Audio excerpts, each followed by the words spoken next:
Howdy, everybody, and welcome to the 27 October 2025 edition of the DAoC State of the Game. Tonight I'm joined by special guest Klocked hanging out with me in audio chat. I got a lot to talk about this week. A couple of things still going on, a couple of new things. The Ponder This segment where I kind of give you my thoughts on different things. And we'll go over the latest week's stats as reported by Excedio, and then we'll jump into our interview tonight with Klocked.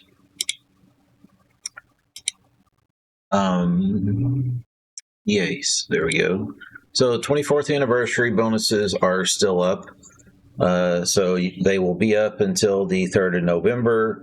On the Wayne server, you've still got 100% bonus to realm points gained from RVR kills, 100% bonus to normal XP gain in all classic zones and dungeons.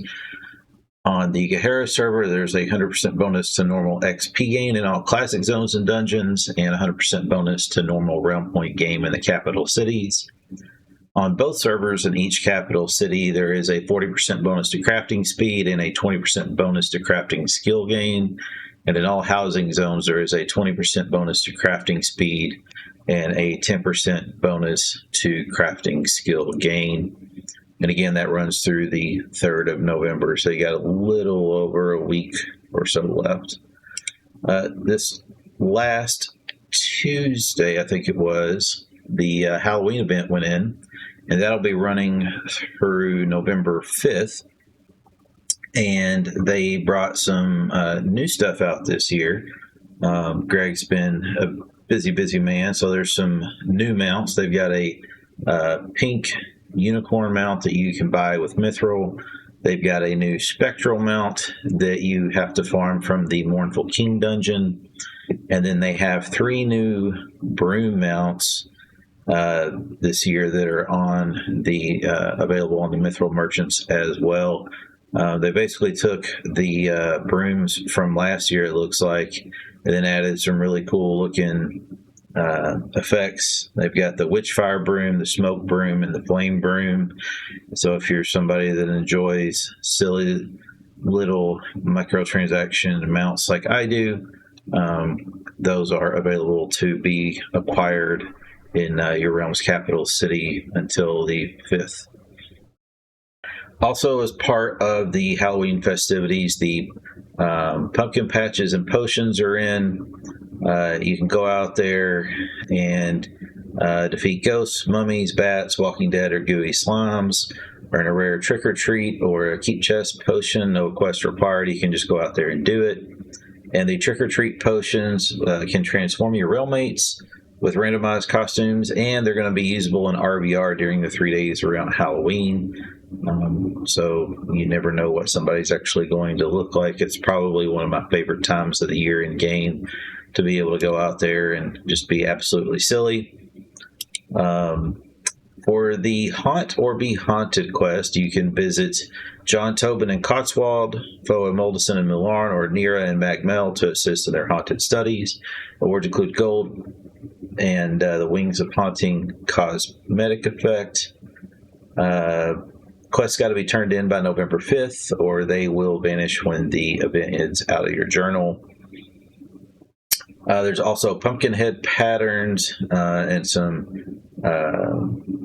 The Wings of Haunting are also available on the MTX merchant, and the pink unicorn again is available from the Mithril General merchant in your capital city as well. The Ghostly Harvest quest is back, so players level 45 and up can start the quest, and the costumes vanish outside cities, and some forms aren't allowed in frontiers. A Hallowed Lost quest. For level 50, speak with Queen Lenore in your capital city to start a Hallowed Lost. And then go farm away at some really new cool stuff that they added. There are some special weapons that got added into the game as well. And you farm those by doing the Mournful King instance.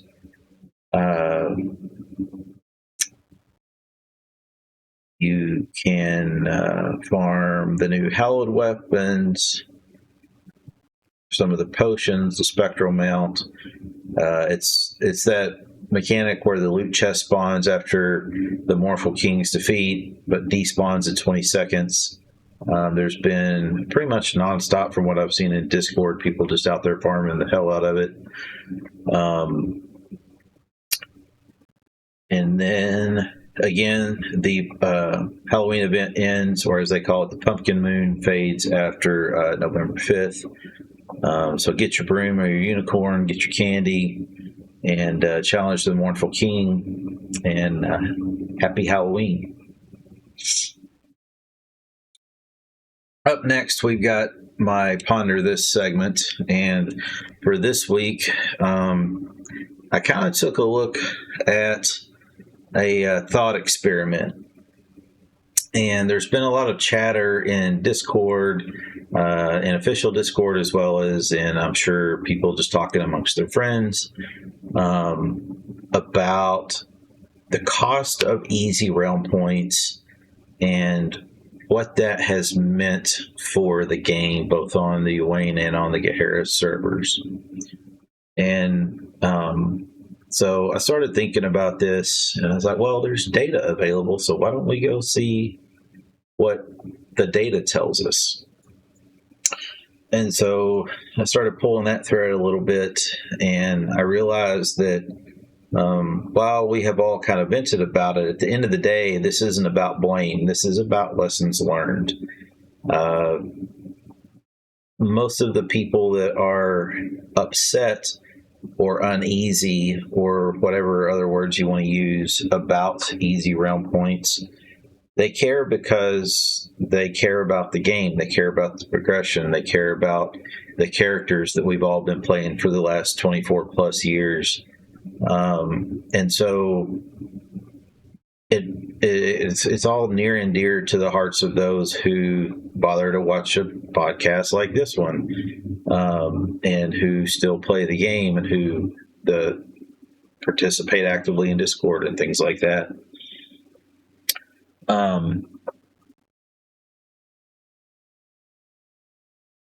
We had a couple of events that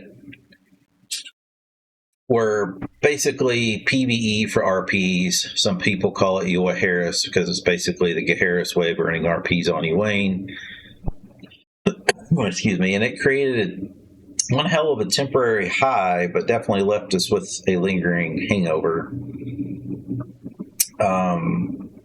And we had some peaks there. So like Lilith and the Doppelganger invasion, Lilith was like 400% higher on average RP earning, and the Doppelganger was about 250% higher on average. It dramatically devalued realm points per kill. And so while you might be realm rank 12 or whatever, you're getting that without anywhere near the kill count that things used to be. And things have kind of crept up on us over time from that perspective. And if you go look at tunes that have been inactive for a long time, that have an absolute plethora of kills, but are maybe only like 9L5, for example, and then you look at someone else who might be 11L5 and they've got like 10% of the kills of that old tune, it just kind of feels weird. And then also kind of looked at what was in a healthy balance range of what maintained engagement, what didn't give away RPs at just an astronomical rate, somewhere within the 100 to 150% over average RP pacing, things like Sigil Bound, the EV events, Headhunting, and Breach. And then we also had to call out some low-value events from a realm point and retention perspective. They're fun. Like right now, the Halloween event, stupid fun, but not a lot of RPs earned because people are farming for gear. So you're going to see a downtick usually when a PvE event happens and overall realm points earned. And so you'll see a dip in the correlation between characters that have logged in and the overall retention week over week after those events. So to back it up with some data, I've got this sorted by the RP earn rate. And what this is calculated on is Excedio data available over the last 12 months, because that's as far back as it goes, and that's really the only way that we have to track really anything, especially right now with Broadsword's site under construction. Their API is still up, but they haven't had an actual Herald in quite some time. And I know they're working on one, and hopefully we get to see what that looks like in the near future. But the highest RP earn rate was the Lilith's Return event, which had a peak of 5,739 characters logged in. Lasted a couple of weeks, but had a PvE mob rewarding an absolute plethora of realm points. Biggest short-term inflation spike in years, if not ever. Dramatically devalued realm points per kill. But on the flip side, it got people to log in. There were actually people to go kill, more than the handful that are out in F this week. Second highest RP earn rate was the Doppelganger Invasion. We had about 2,707 characters log in. That lasted about 6 weeks with an average earn rate of about 250% greater than usual. More PvE farming and more consternation about that. The first RVR event was Caledonia, at about a 200% RP earn rate. Lasted a week, had about 2,522 characters logged in during that. But it feels good, right? Even though it's a fresh tune, it's RVR. You're actually killing people, even if it is in a smaller map. Dedicated zone, limited gear, so that limits what you can do from a template perspective, things like that. But you also see burnout associated with that, because it's a sweaty week, and that's when people will just go absolutely nuts and take off work and all kinds of things, because you can go from 1L1 to 12 in 5 days if you play it right. The next highest earn rate was around 200% as well, and that was the PvP Old Frontiers event in Brafine. Yay, Mordred mode for those of us that loved it. Saw a peak of about 2,127 characters, lasted about a week in PvP mode, average of about a 200% bonus to how many RPs were earned. Again, RVR zone, double RPs basically, but people get burned out, and you also have to deal with the fact there are players that don't like the PvP mindset, even if it is in one zone. They want to stick to more traditional RVR. They talk about wanting it to be an NF, things like that. But it's nice to see those events happen where there's a plethora of players, but again, we get burned out, right? The next highest RP earn rate has been during the 24th anniversary bonuses, with an average of around 150% total RPs earned, with 1,876 or so characters since it's been on over the last few weeks. Rewarded all playstyles, but in your more traditional type of zone. So you're not, it's not in a straight up event zone, if you will. But it's also got an event that's currently up with it. So there's bonuses that are in, but we also have had the event that just ended right before Halloween kicked off. And then we have Sigil-Bound Frontiers had around 3,936 characters that were logged in over the course of about 6 weeks. Headset just died. Yay. And there's an average of about 125% RP earned there over normal. Not too terribly high on inflation, but also nowhere near Lilith level numbers. Headhunting in Jamplin, we had about 3,809 characters over the course of that event. Lasted about 3 weeks. With 125% RP earn rate. Has your kill-based RVR objectives and collecting heads and things like that, which for me, I kind of like that approach of rewarding RPs for more RVR. But then we had the Crossroads headhunting event, which had a peak of about 1,643 characters, lasted about 3 weeks, about 100% average RP earn rate. As quest-based RPs, very balanced, but also low participation overall. So that kind of gives you a mixed feeling of, well, what do people really want? It's kind of hard to guess sometimes. And then... I was just going to jump in and add something, if it's okay. Yeah, go ahead. Something that's interesting that I'm noticing on here is your two biggest events on this list, Lilith versus the Sigil-Bound Frontiers. You got 5739 peak characters versus 3936. That's a difference of 45, almost 46%. Change down, and comparatively, when you're looking at that, the last two events between the headhunting and Jammed and then the Crossroads event, you go from 3809 to 1643.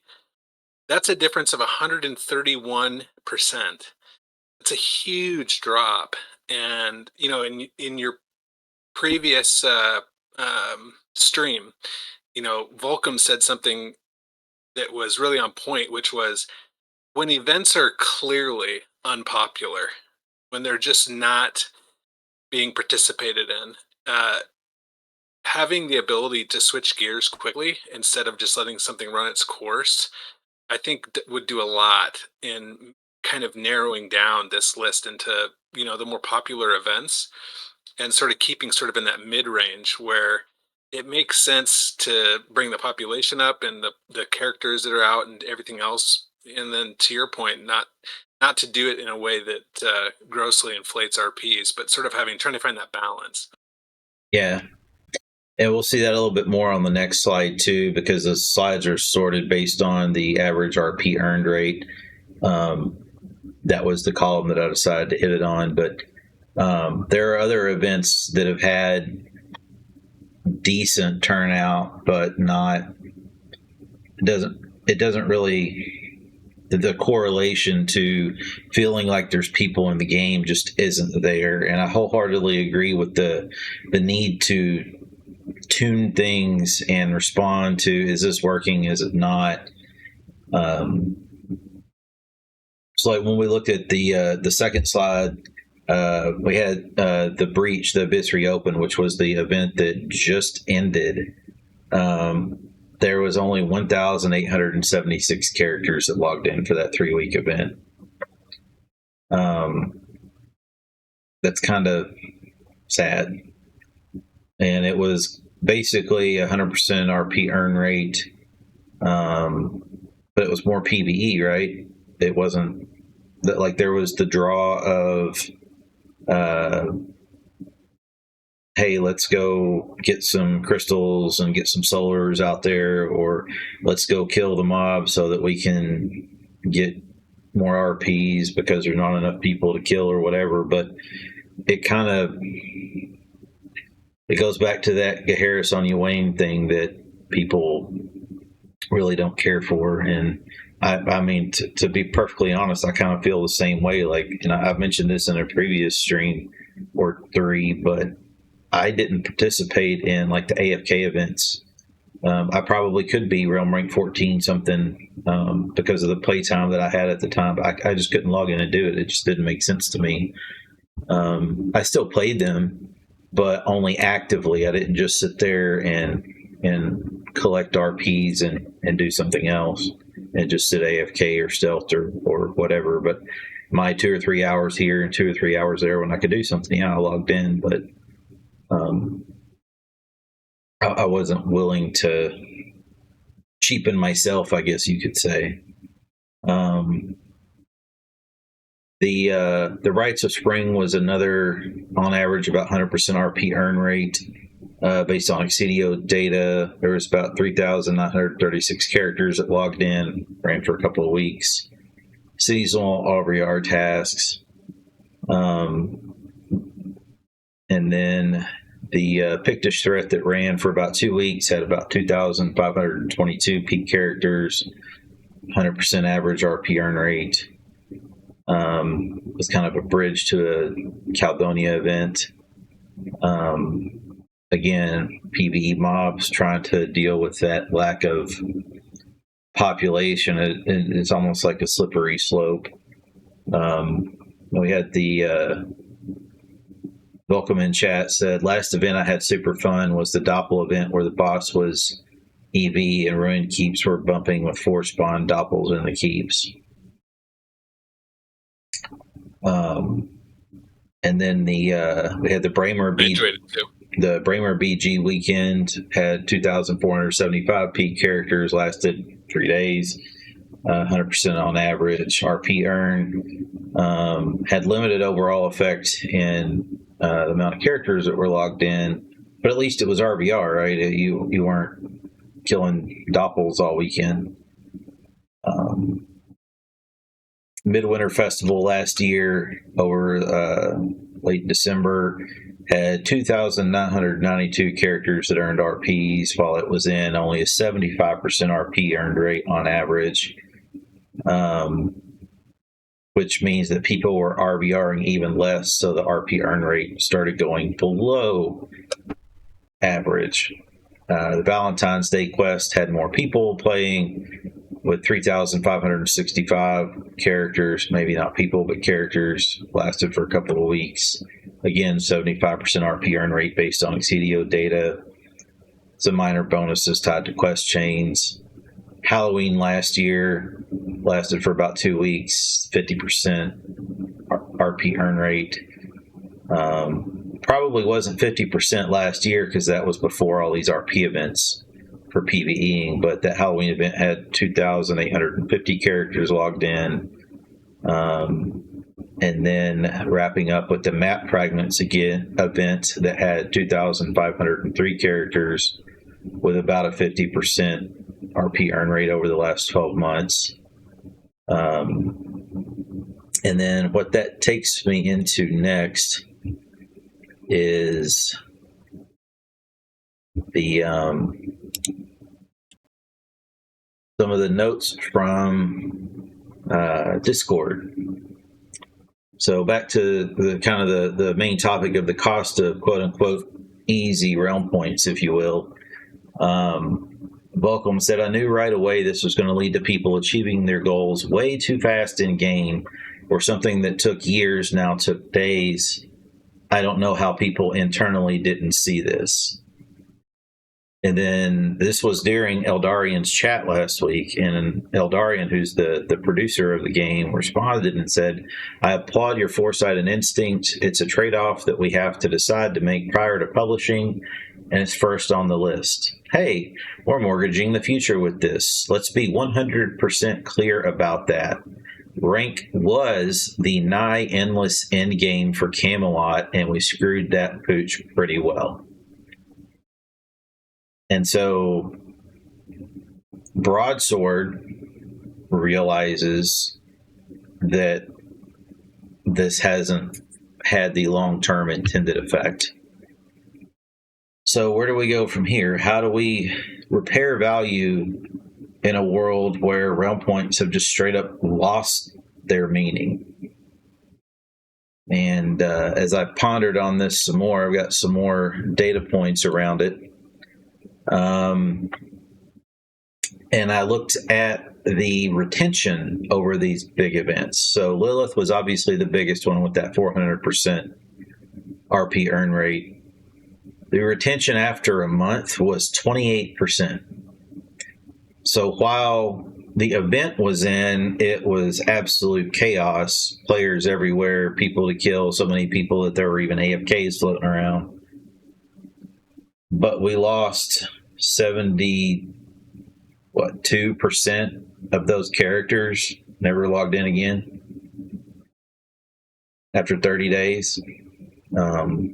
The Doppelganger event was the second highest at 250% RP earn rate, 34% retention after 30 days.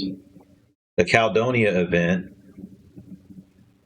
this was the 12th Caledonia they'd hosted, had a 200% RP earn rate, 66% retention after 30 days. The Sigil-bound Frontiers had a 125% RP earn rate, had a 61% retention after 30 days.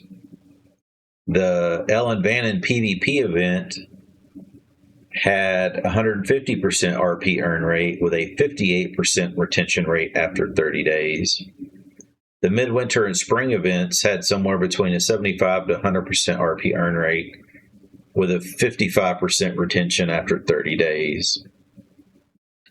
And then the Halloween and Map Fragments events had about a 50% RP earn rate with a 31% retention after 30 days. So kind of what this data is telling me is the bigger the RP multiplier, the shorter the loyalty tail.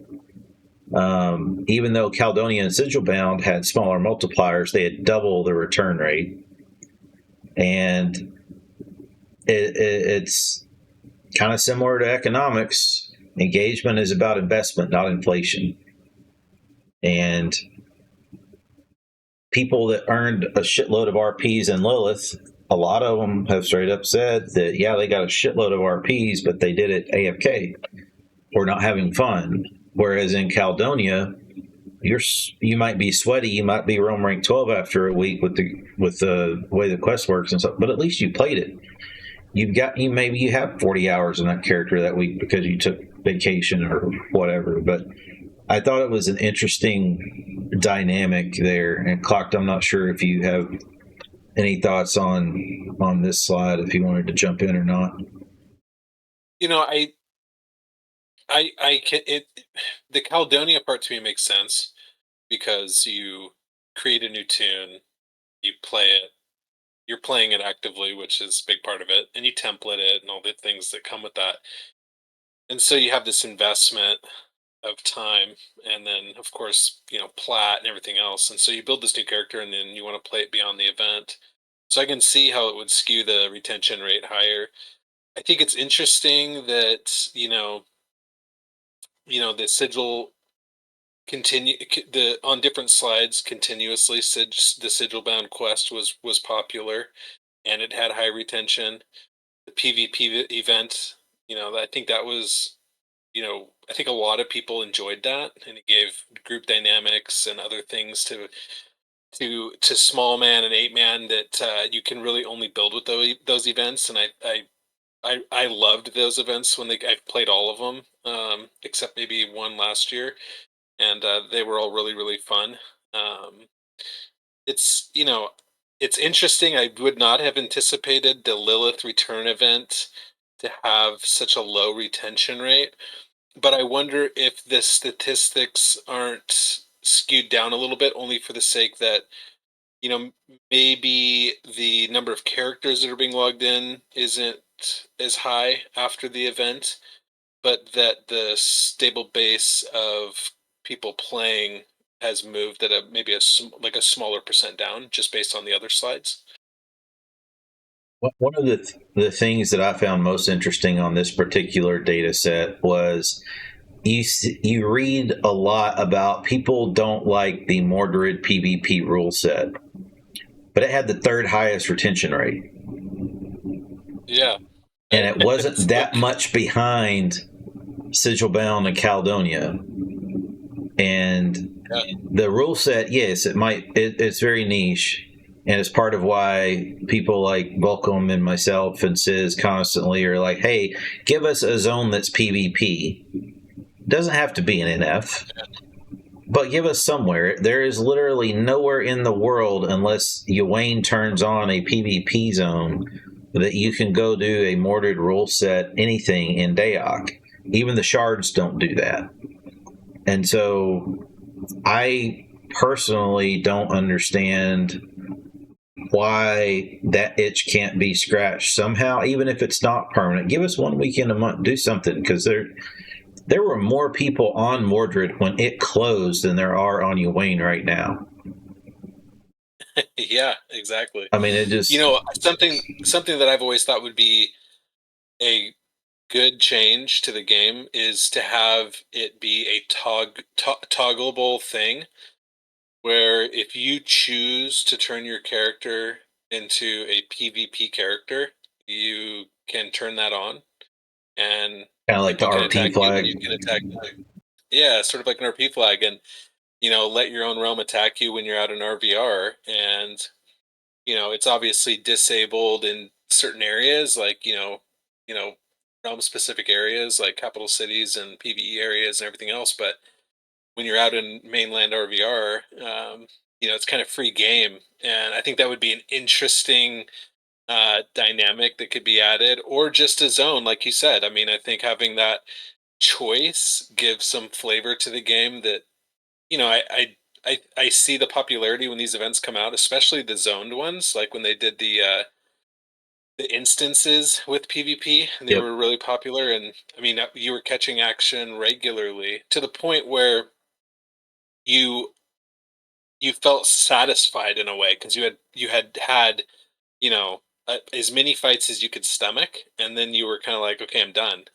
Whereas now the population is so sparse and spread out and just not there, that you spend a lot of time just AFKing because you're waiting for something to come by in some area. And if it does, it does. If it doesn't, you might sit an hour without seeing somebody. I mean, I sat online last night in Trell and just watching the traffic, and it was, I think there was one player collecting uh, in the entire hour and 30 minutes that I watched, and I just ended up turning off the game, and I didn't do anything. I just watched and then went to bed.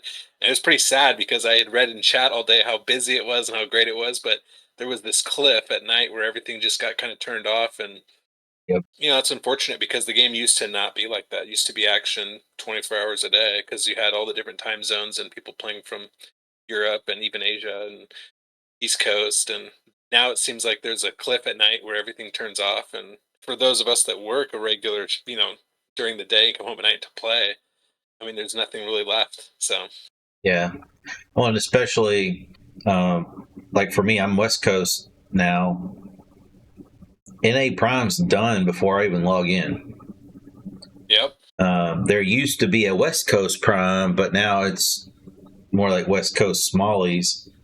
I don't know if that needs to be my new guild name or not, but like, there's just not a lot going on there. But another thing that I didn't understand about the PvP event in EV specifically, there has been some consternation in the past from people that said, leave us in NF so that we can RVR there instead of having half the population take off to Zone X or whatever.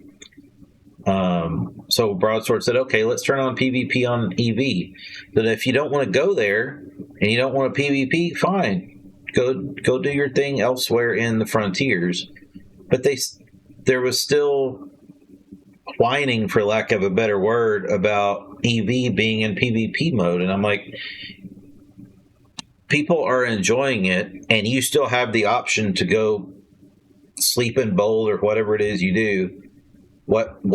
Why get upset? Like, I don't understand the frustration at other players having fun with the devs also trying to cater to multiple preferred play styles at the same time and taking that feedback into account. And it almost, to me, kind of puts it in a mindset of where broadsword is damned if they do or damned if they don't in some cases. Yeah, and I think the other part of that equation is that they're trying to work with a model that expired a long time ago in terms of NF. Yeah. You know, NF is a massive, massive area zone, and it was purpose built for a 3,000 to 3,500 player population, and we're a fraction of that at any given time. And they're trying to make the game work on this old model that was successful 15 years ago, but these days it just doesn't make sense. And so these events that get instanced into these, old frontiers or whatever it is, they're massively popular, but there's still that group of people that want to just go take keeps and do PvE related stuff like run crystal quests and everything else. I think the solution is that they need to reconsider where base RVR happens, and it's not, in my opinion, going to be NF. If the game's going to progress, I think it has to be done with sort of a new vision for what RVR looks like, what the frontier looks like, and that's either taking old maps and piecing them together into a smaller, more manageable area with the same objectives you have in NF, or it's getting creative and building something totally new. And I don't think that the game is so beyond repair that they cannot build new maps, or that they can't sort of plug and play already built systems into new areas and design stuff that works for the modern population, and with that sort of achieves all goals for the different groups of players that play this game, whether it's the horrorious Zerg, or it's the people that are out soloing, or it's the small mans that are running around, or the eight mans that want to fight in competitive valleys somewhere. I think that there just has to be, they have to retool the NF zone and make it for the modern player base, and what the modern player base is. And I think that NF was, again, great for its time, but it's totally run its course. And we have to move beyond that. And I think that we'll constantly be ping ponging between these types of events or these zones, and you'll have popularity with certain groups of players, and other groups will just dislike it, until they sort of go, okay, we need to rethink where we're actually doing RVR, how it's designed, and where we can incorporate all of the objectives and things that people enjoy into an area that is actually manageable. And I don't think NF does that at all. And I think it's time that they really focus on that and do something different. And I don't think it would take that long. I'm kind of surprised that the website has taken this long. I mean, if someone had given me the task of redesigning the Herald, I think with a little bit of help and maybe a couple weekends and a few hours of spare time, I could have something produced now. And so we're waiting weeks, month plus, for something that was, really not working to its full power for over a decade. And ever since they shut down, um, and changed the Herald the first time. So I don't know why these things are taking so long. And maybe it's just because they're working on a skeleton staff, skeleton crew.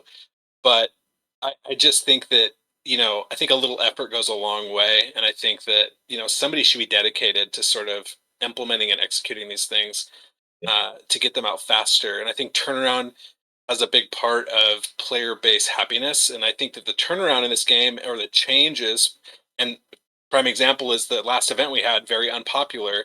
It was set in place and let run without really anybody monitoring it, and the player base was saying, "Hey, this is really unpopular. Can we please do something?" Change seems to be hard to come by, when it comes to the decisions that are made or how things are implemented. And I think that just having focus and energy and quick turnaround time on making these sort of changes for the game, that is, I think, what's going to build sustainability long term for the game. Because right now, I mean, we can see what the results are of doing it the other way. The population is continually contracting, getting into these smaller and smaller groups of people still willing to log in, and eventually They just won't do it anymore. Yeah. Side note, thanks, Ferndale1030 for the follow. You got to try out my new disco lights that go absolutely crazy when somebody does something in Twitch. So thank you.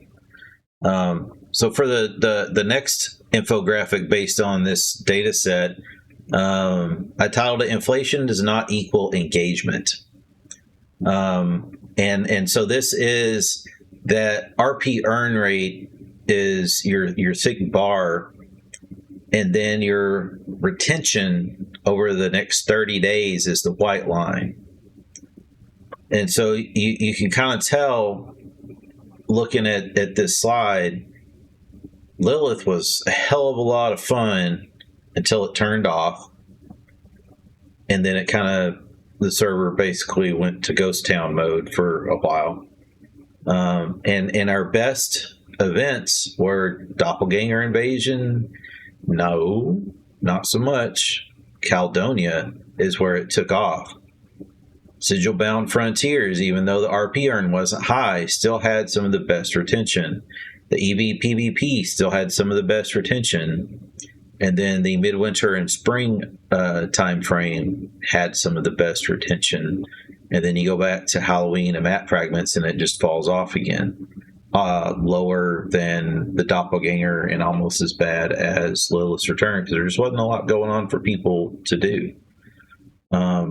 Players don't stay for handouts. They stay for purpose. And then the next piece of data that I put together on this is, I titled it "The Longer the Event, the Faster the Fall." We also kind of have to go, okay, how long is something? What's the burnout associated with it as well? And tie that into the RP rate. And the longer the event is, even though it might be the RPs are flowing or whatever, overall, over time, the population dwindles. 3 weeks seems to be the sweet spot. Everything longer than that caused decay. The Doppelganger 6-week period led to a negative 32% active character drop. And the takeaway from this for me was short focused events or wars build loyalty, endless grinds tend to build apathy. We'll just get tired of it. I agree. I think some of these events have run way too long, and I think that the other thing too is, like, we live kind of in an age where we get fast information, TikTok videos. Our brains are kind of programmed in a way with social media and everything else to be very on to the next thing relatively quickly. And I feel like some of these events, even if they were just 2 weeks, but you were on to another popular event, maybe with different objectives in these shorter windows, it kind of, I think it sort of builds momentum in a way. And I think you would even see that red line go up, especially if the events were fun and fast and continued to move from one to the other without having these pauses with nothing going on. Yeah. So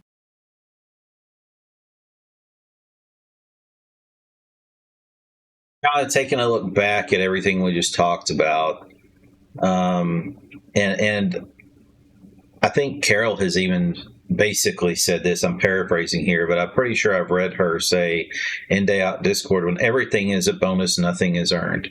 Because like when they turn off the 100% RP bonus after an event, people cry about it.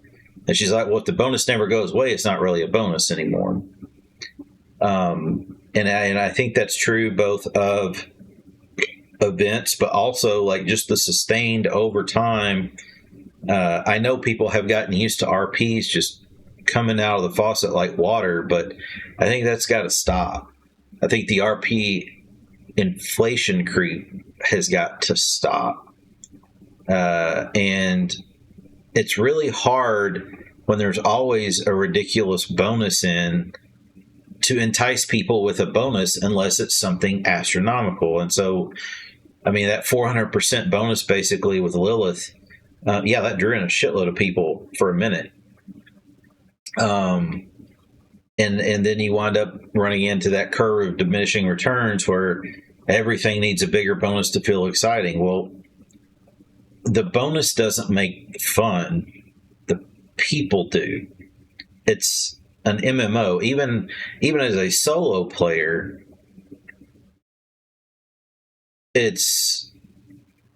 you're still dependent on other people to log in, and maybe you're hanging out in Discord bullshitting with them, or maybe you're in their stream, and maybe you don't want to like group up or whatever, but you're still dependent on other actual people. That's the heart and soul of this game. Even on the co-op server, it's not fun, even on Gaheris, to go load up a team of 8 characters by yourself and go destroy the whole game for years on end.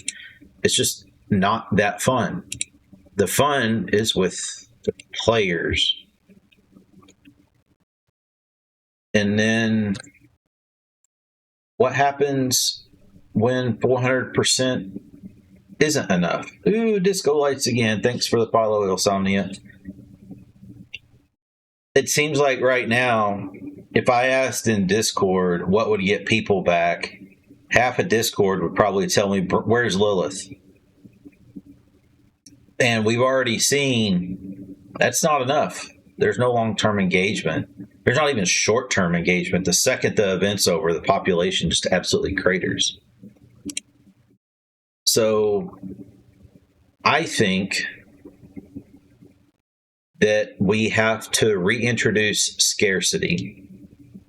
Might not be a popular opinion, and people might bitch initially, but I think realm points need to feel like a reward, not a stipend, not a here you go, come play. I mean, if that was the case, the people that have been paying a sub forever should all be realm rank 89. And I think we need to rebalance event rewards to scale by challenge, not attendance. I think that we have to look at putting fun into the game. So, like, if you look at the Halloween event that just went in, and Welcome says realm rank 15 first, then we can think about realm rank 89. I feel you, man. They put in some really cool weapons and stuff to get people to go farm Mournful King, which is a PvE instance for Halloween. But it's basically still the same mechanics that it's been for a decade plus. So I appreciate that they got Greg to go make some really cool new toys, and yes, I'm going to go get them, but it would have also been cool if somebody could have went, hey, the Mournful King's been doing this for a minute. He learned something new. Let's just not go make you be able to log into YouTube and figure out how to do this from 7, 8, 9, 10 years ago. So I watched the same video, by the way. I know, right? Like, yeah. But make it a challenge. If you're going to give us new cool stuff, it would also be nice if we weren't just going back and doing the same old stuff over and over and over again. And I think that would also drive more people to the game, because they're going to go, oh, they did some new stuff. I definitely think that the passive realm point sources need to be either capped or removed. Kills and objectives need to matter. And for me, towers and keeps are a part of RVR. They should be about the only part of RVR that is PvE focused. If it's not a keep lord and their guards, or a tower captain and their guards, I don't really think it should be rewarding realm points. And I don't even know that I want, personally, a high RP reward for those. It should be maybe, I would rather see a buff or something like, hey, I took a keep, I earned a 15% realm point buff for 90 minutes because I took a keep, or maybe I get a 10% buff because I took a tower, but I still didn't earn a shitload of realm points because I got to go kill people. Like, I would rather see some kind of incentive along those lines. I I'm guessing in this old of a game, something like that probably takes code. Welcome says, weapons are awesome, and I'm actually bossing for the first time in a long time, but it's also taking me out of the PvP action every night. Just a thought, like it's good, but also bad. Well, my 2 cents worth on that is used to dead RVR nights was when we went to go PvE. And so when an event like this would come out, Tuesday, Wednesday, Thursday, you'd go farm the shit out of it. And then Friday and Saturday, you'd go RVR like crazy. And then you'd go right back for the duration of the slow nights back to PvE. There used to kind of be a vibe with that. And that was also back when guilds mattered and stuff too. But I digress. But I think that baiting actual RVR objectives makes sense. Like, I would rather them bring back a supply caravan going to a relic keep than I would go farm doppelgangers all day. At least the caravan moves.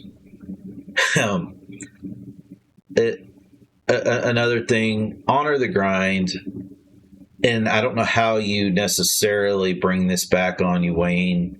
Warga Harris really, where Realm Rank 14 is now got hundreds of people.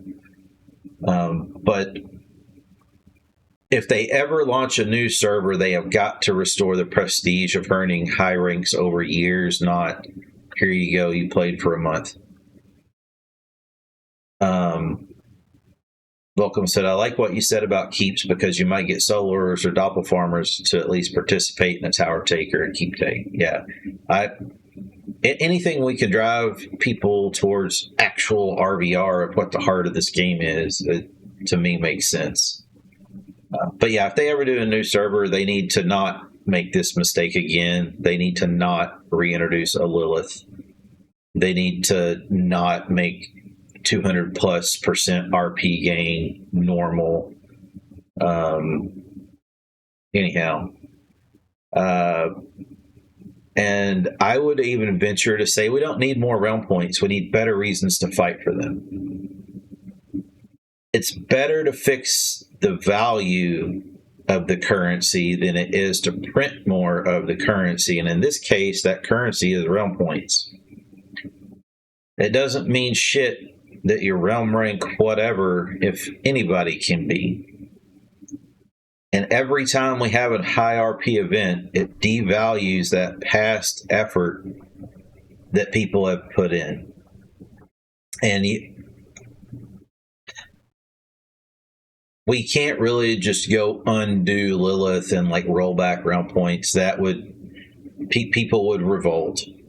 And I understand that. But I do think that maybe a mea culpa, hey, we fucked up. We're never going to do this again. Here's what we are doing. Here's our roadmap.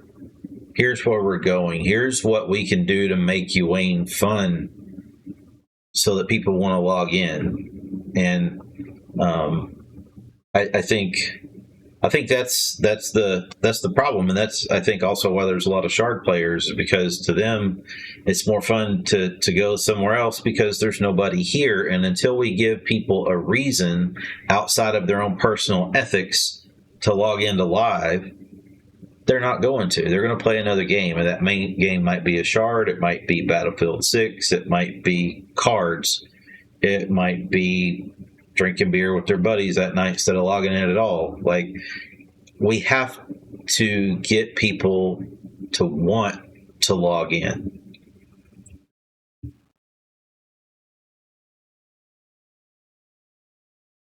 The meaning of the realm points is the problem. It's not the realm points themselves. We've got to stop from, in my opinion anyway, I would encourage the developers to think more like economists and less like marketers. We need to fix realm points. We need to give people a reason to want to earn them. Might already be a bridge too far on UAine, but I don't know that it is so far gone that it's not worth trying. And so I have some topics for potential discussions over the next couple of weeks for episodes of State of the Game. And I just kind of threw these out there because this is where my mind was going. But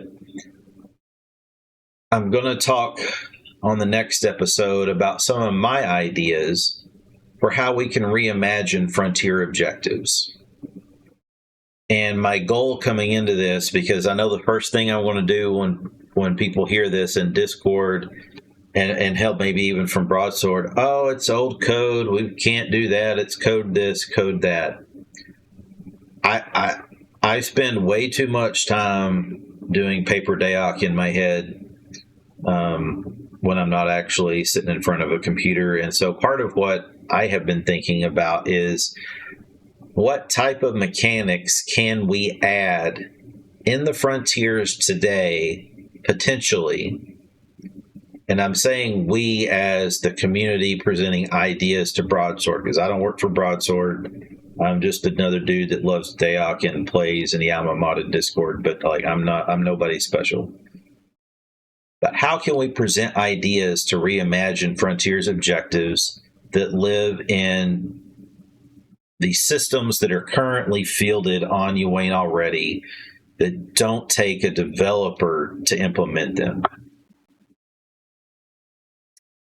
So I'm going to spend some time on that probably in next week's episode. Another idea that I had is player-driven campaigns.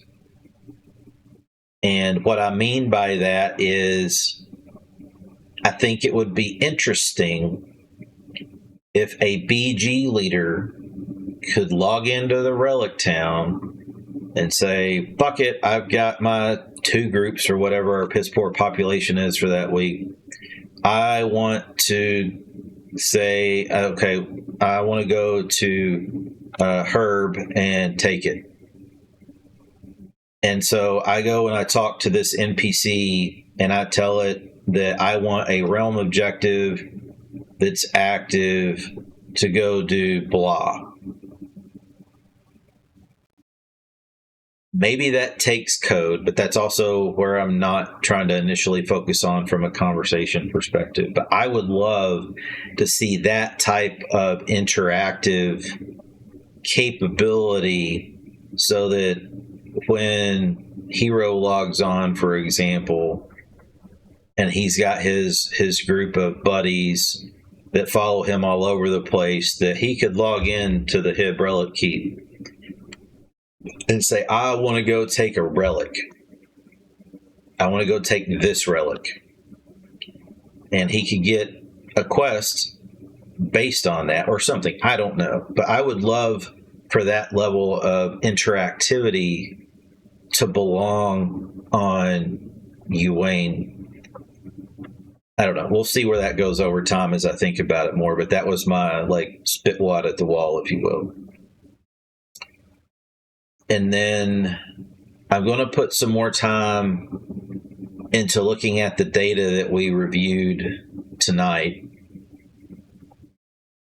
and look into that and see how could that feed in with current mechanics of the way the game works. How can we rebuild trust in 2026 as a community? Not all of this is going to be aimed at Broadsword.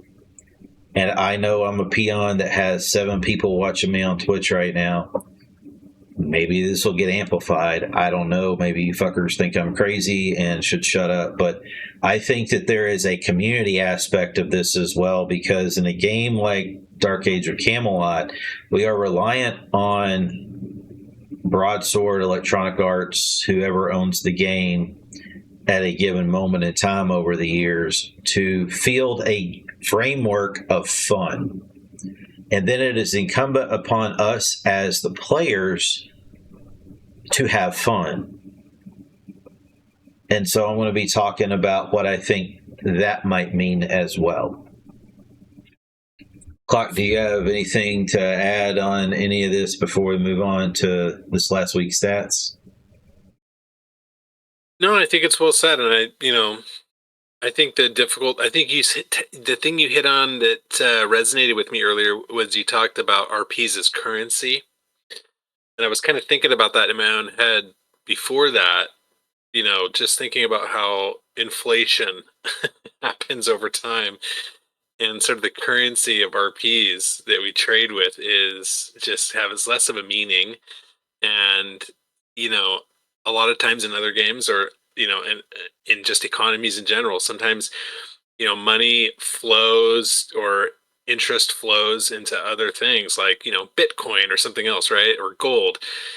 I think with this game, one of the things that I've always thought would add some depth is expansion of CL abilities and things like that. And, I think that you could have parallel currencies in the game with characters. And I think one way to do that is through expansion of some things that already exist, whether it's increasing realm rank, the realm rank caps, or maybe even reshuffling what is, realm ranks 1 through whatever, and at what stage you get them by, and then also expanding the caps to sort of change, the dynamics of the inflation of RPs, or have some sort of parallel achievement that's going alongside with playing a character for a long period of time and hitting milestones. And I think one way to do that is to just expand upon something that already exists with like CL abilities.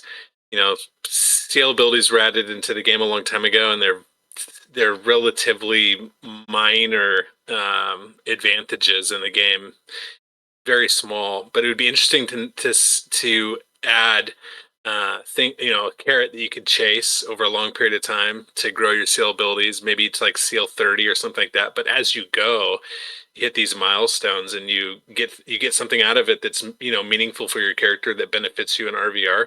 And we had a quest, an event that came out a while ago where you could choose your path. I don't know if you remember that, where you could you could get a new title. I think one of the titles was like Collector of Souls, and Yep.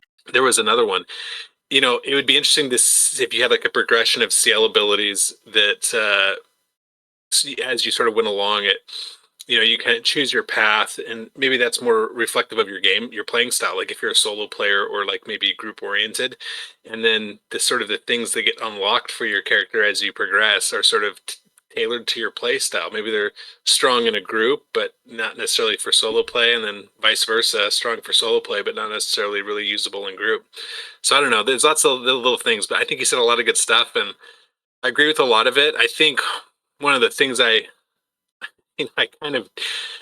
don't know if you can recork the bottle. I think that's kind of the thing that my mind keeps going to, is that, once we saw people collect 100 million RPs or 150 million RPs over a period of 4 months, I think that's a really tough thing to put the cat back in the bag. And I don't know if that dynamic can, like a light switch, can just be turned off, because I think one of the reasons we see population as it is right now is because people are kind of in waiting mode. They'll be back for the next big event where there's all this inflation of RPs, and they're kind of okay just waiting it out. And I do think that the damage that was done might not be repairable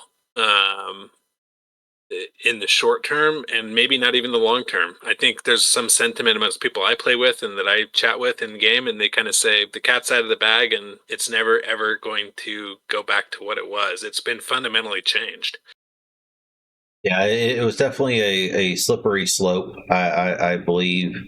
And like I said, I don't even know if you can fix that without a new server.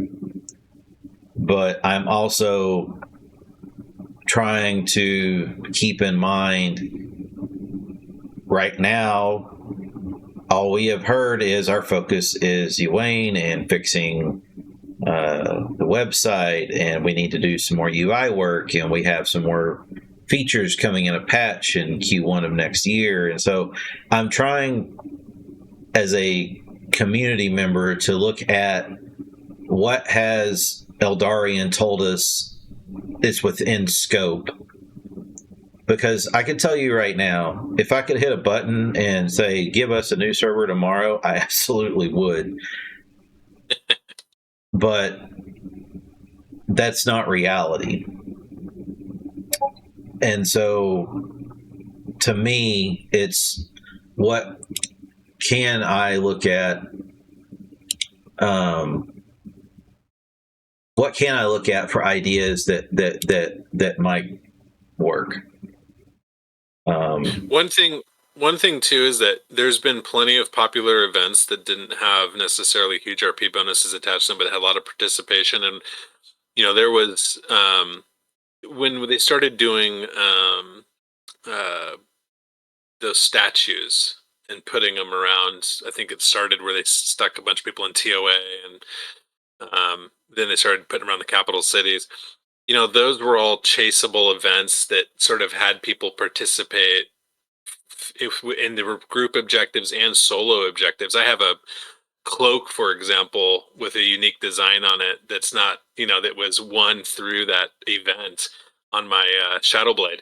And, it's those types of events that sort of engage with the community and get people to sort of pursue actively playing. I thought those were really successful. And I found it odd that when those went away, that they never rolled back into the game at any point, because so many people participated in them and it was a really active time of the game. And then when they were over and the winners were announced, the top 10 for each of the different objectives, that's the last time we saw it. And it never came back. And I never understood why that decision was made. I thought it should have been a rolling thing that happened quarterly or, every couple months, but just it stayed out of the game, and it's been that way since then. That's been at least a few years now. Audie said in chat, I think Broadsword saw the pop going down and slapped RP bonuses on everything to band-aid it, but in the long term, you just can't reverse that. And it's a community issue, too, because everyone gets used to the bonuses and won't play without one. I see complaints a lot. And then Volcom said, the chase was awesome, but again, they were way too late with cheaters in those events that ruined it for the solo statues. And then Chasnificent says that RP Band-Aid was slapped on 10 years ago. It's turned into a straight jacket that no one can get out of now without a fresh start. Yeah, I agree with those sentiments for the most part. Like I said a few moments ago, I would love to see a new server someday. I know that's been promised multiple times over the years, but I'm also trying to focus my brain power, if you will, on what is within the art of the possible over the next 6 months. If Broadsword could shit out a server tomorrow, I'd be surprised. When the day actually comes, maybe I'll have a heart attack and be able to play, but I don't see it happening. And I think that was one of the downfalls of the community a few years ago, is everybody got all hyped up. Oh, they're going to fix it with a new server. Oh, they're going to fix it with a new server. And then Broadsword was like, oh, we're going to roll out a new server. And then they had to turn up around and eat crow. Shit, we can't roll out a new server. It's a bridge too far.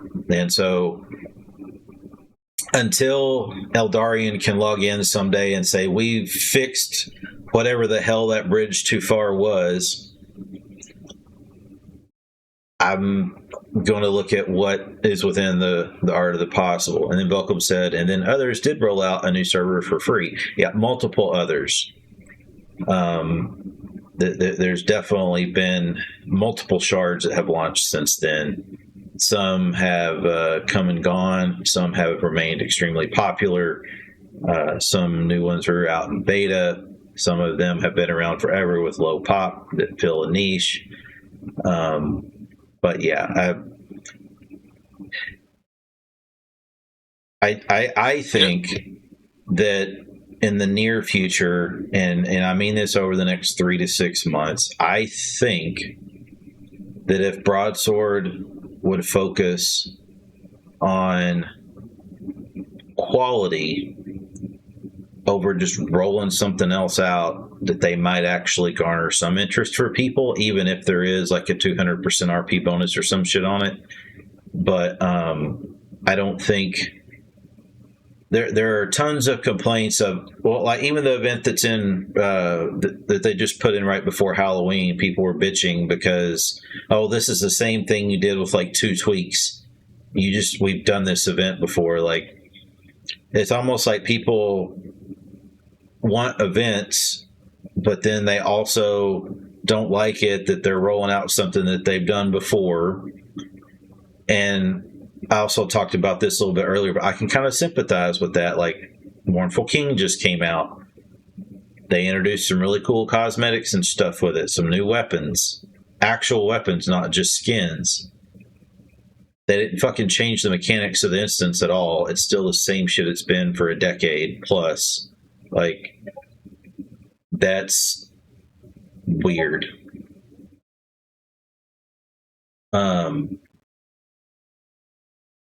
Anyhow, I want to roll into stats.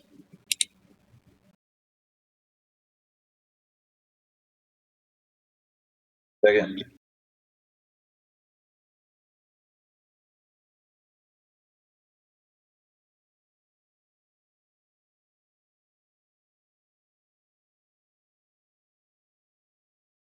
So, speaking of population, it went down. Surprise.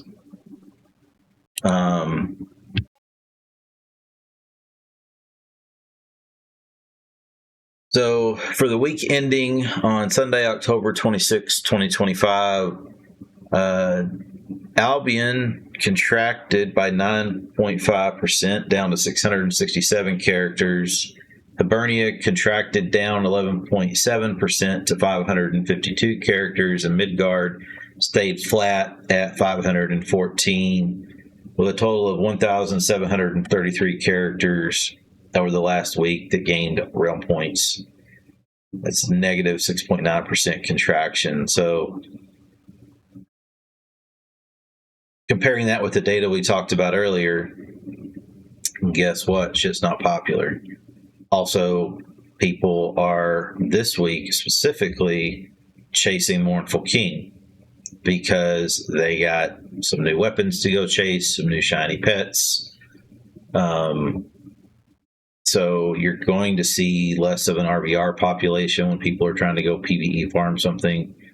But yeah, sadly, not really surprised about a 6.9% week over week decline. It's the second decline in 3 weeks, signaling another dip post-event cycle.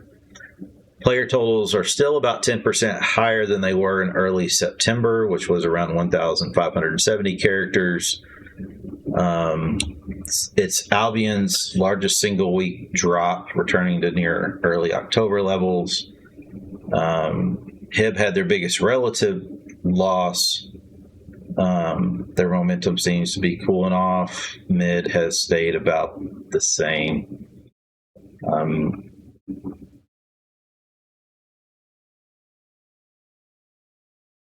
But yeah, basically, until this Halloween event's over, I kind of expect RVR to be a little weaker because everybody's trying to go get their new shinies. Is what it is.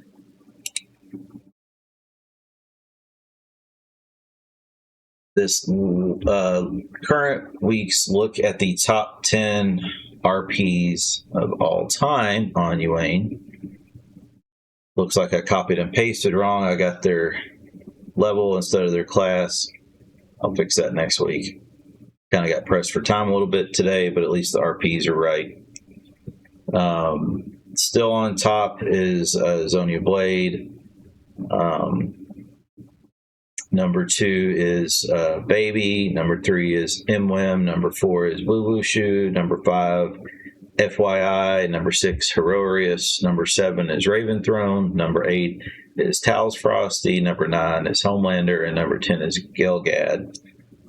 There were no RP resets this week, so that's the first time in a couple of weeks that nobody has been completely kicked off the leaderboard.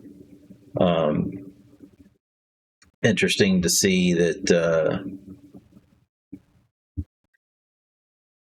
the all-time high of 855 million realm points at number 1 is over double, almost your lower third, if not half, of players. Zonian Baby specifically just out there chewing up whatever content Broadsword gives to them. And then up next is the top 10 realm point earners of last week. You got number 1 coming in, Shromers with 8.8 million as a realm rank 12L1 animist. Number 2 is Sweaty Staff with 8.5 million RPs last week, a realm rank 12L8 mauler. Number 3 is One Gift with 7.4 million RPs, a realm rank 11L1 minstrel. Number 4 of Huktazaka with 6.2 million RPs, a realm rank 12L0 eldritch. Number 5 is Certs with 5.6 million RPs, a realm rank 13L0 Shadowblade. Number 6 is Zonia with 5 million RPs last week, a realm rank 14 Hunter. Number 7 is Moila Scout, 3.9 million RPs, a realm rank 9L2 Scout. Number 8 is Kestor, 3.8 million RPs, a realm rank 12L0 Scald. Number 9 is Styx Legs with 3.8 million RPs, a realm rank 10L0 Ranger. Wrapping it up with number 10 is Certex with 3.4 million RPs, a realm rank 12L2 Berserker. And if I fucked up your name, tell me how to say it. I'll be happy to do it right in the future. Yeah, Chasnificent says, and I remember back when I felt really good making 20,000 RPs a week. I know, right? Bernie is dominating 4 of the top 5 spots with nearly 17.4 million combined roll points. Midgard kept the Hammer Realm competitive, but trending downward in realm points week over week. Albion kind of resurged a little bit with some stealth play, accounting for nearly a quarter of total realm points earned. Despite a drop, Zonia Blade still pulled 5 million realm points, maintaining consistency week over week.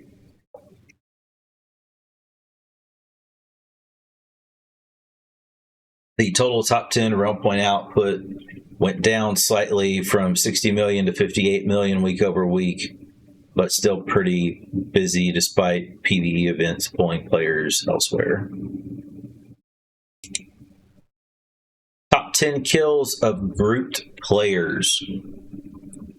Number 1 was Theorana with 255 kills, a realm rank 14 minstrel. Number 2 is Inwem with 223 kills, a realm rank 14 healer. Number 3 is Amanda EMS, or Amanda Ums, I don't know. 216 kills on a cleric. Number 4 is Eric X with 215 kills on a mercenary. Number 5 is Bentaniki with 212 kills on a heretic. Number 6 is Eldrickle with 202 kills on an eldritch. Number 7 is Nauticasis, 194 kills on a hero.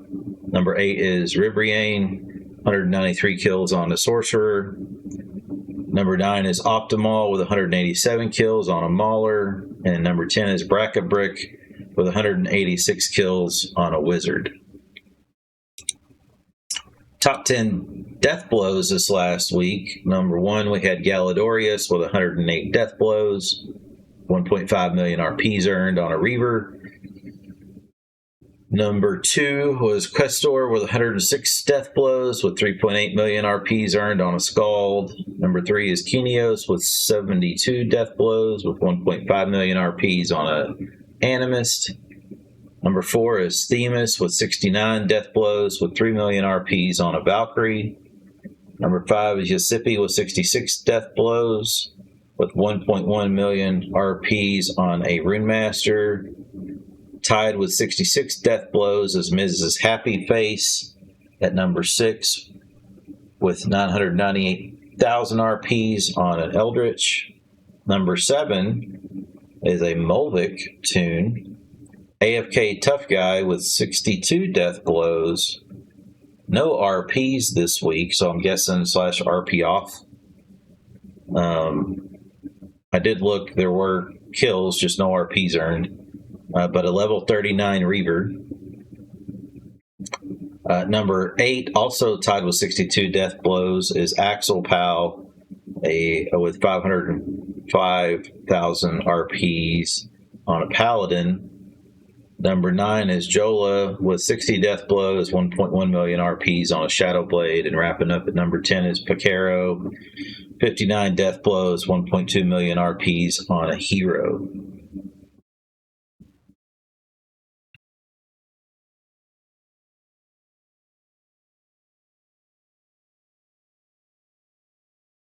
Top 10 solo kills this last week. Number 1 was Galadorius with 91 solo kills, 1.5 million RPs on a Realm Rank 13 L3 Reaver.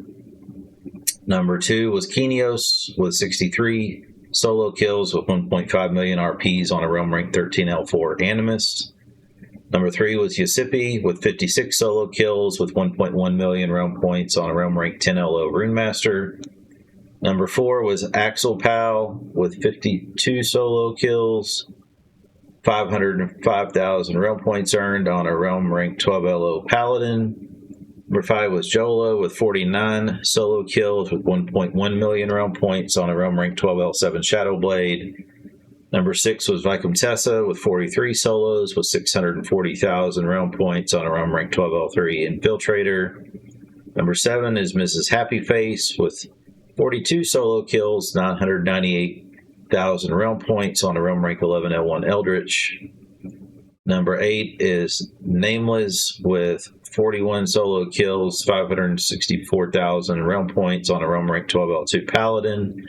Number 9 was Smilodox, also with 41 solo kills, 802,000 realm points on a Realm Rank 11 L1 Reaver. And wrapping it up with number 10 again, Picaro with 36 solo kills, 1.2 million realm points on a Realm Rank 11 LA Hero. Ladorius had a double crown, taking both number 1 on death blows and solo kills this week.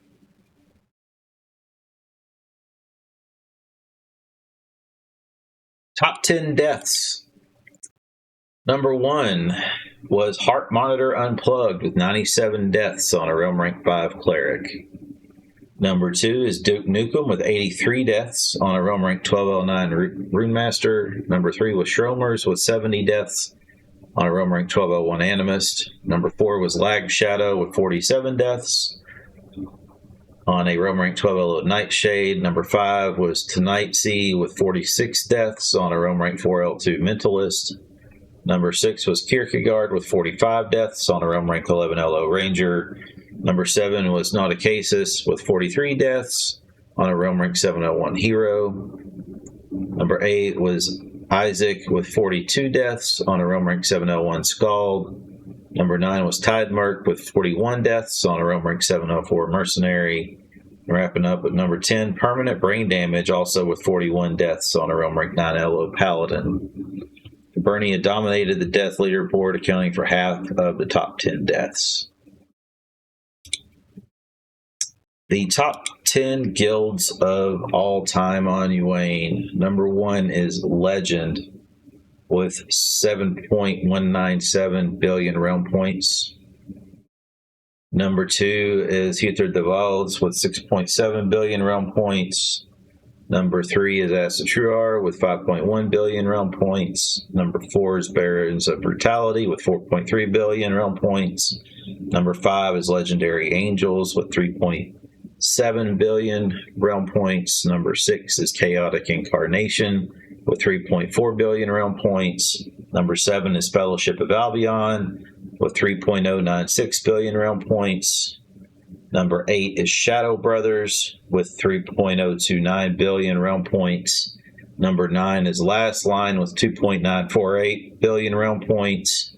And wrapping it up with number 10 is Upon a Pale Horse with 2.918 billion realm points. Overall, you've got 4 alp guilds, 3 hip guilds, and 3 mid guilds. No, I got that wrong. You've got 4 alp guilds, 1 hip guild, and 1, 2, 3, 4, 5 mid guilds. Mid is still holding on to the overall long-term top 10. Legend catches a lot of hell for attracting everybody, but they're busy and they do PvE and RVR, which is hard to come by these days on Uane. Good to see them actually out there doing stuff. They're actually busy this week farming all over for the Halloween event.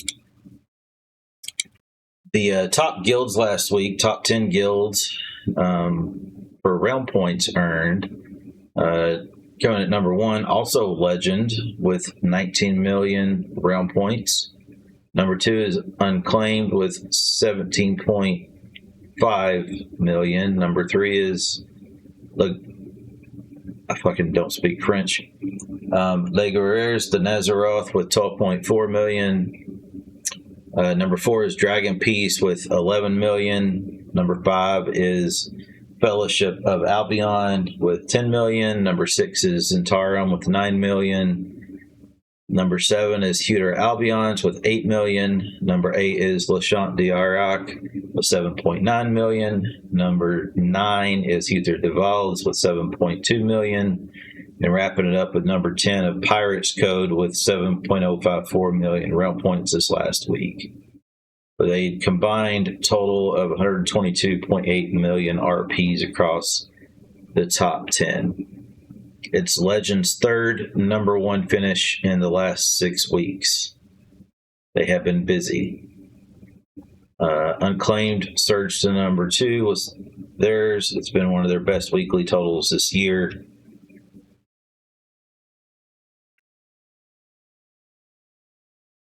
Less than 13 million realm points separate the top 5 guilds. And then for Gaheris on the co-op side, top 10 RPs this last week. Number 1 was Hippie Ripper with 191 million on a Savage. Number 2 was Thunder Goddess with 124 million on a Thane. Looks like there's a Thunder team of Thanes. Number 3, 4, 5, and 6, and 7 are all Thanes. You got Thunder Goddess, Thunder Rolls, Thunder Strike, Thunder Soul, and Thunda and Charm Knots. Wrapping up ranks 2 through 7. Number 8 is Random Chance on an Enchanter. Number 9 is Inner Chance, also on an Enchanter. And number 10 is Small Dot on a Kabbalist.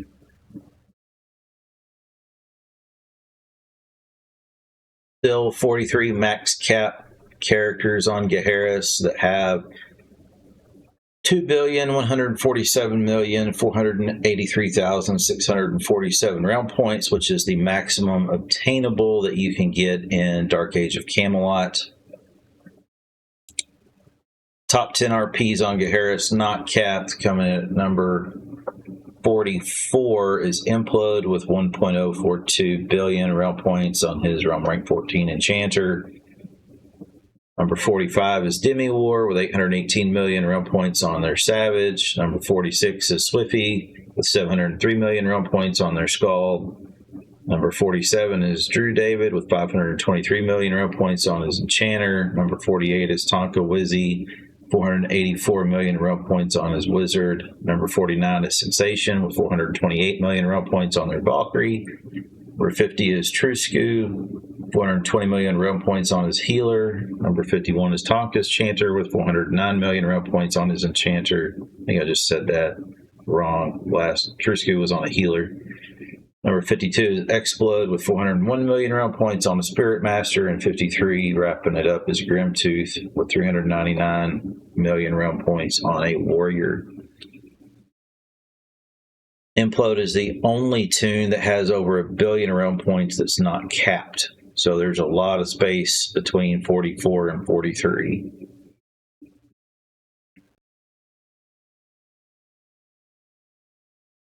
And that wraps up the stats from this last week. On the community spotlight for this week, I wanted to touch specifically on templates. I'll drop the link in chat as well, so you can just jump straight to the message. But for anybody that's coming back to live DAoC, hasn't been here for a hot minute, and they're wondering what they should do for a starter template, Bloodcore, along with a lot of other really cool people, put together some starter templates that don't include any ridiculously overpriced items. There are no stealthers in here, but they put this together. It's available on the official DAoC Discord at discord.gg/DAoC. And when you go into the template help channel and type !templates, you get a message that says, this archive is made by DAoC players for DAoC players. The credit goes to Vicantessa, Bammers, Sticky, Rusty, Lithlet, Arlon, Tom, Cap, Toe Jams, Coltrade, Casper, Sleepy, Zertu, and me, Bloodcore. Honorary mention of Trick. All these people spent their time making templates for this archive or shared existing templates they had made for the archive. There's no Archer templates in the archive. Templates are inside a zip file, which you download and extract.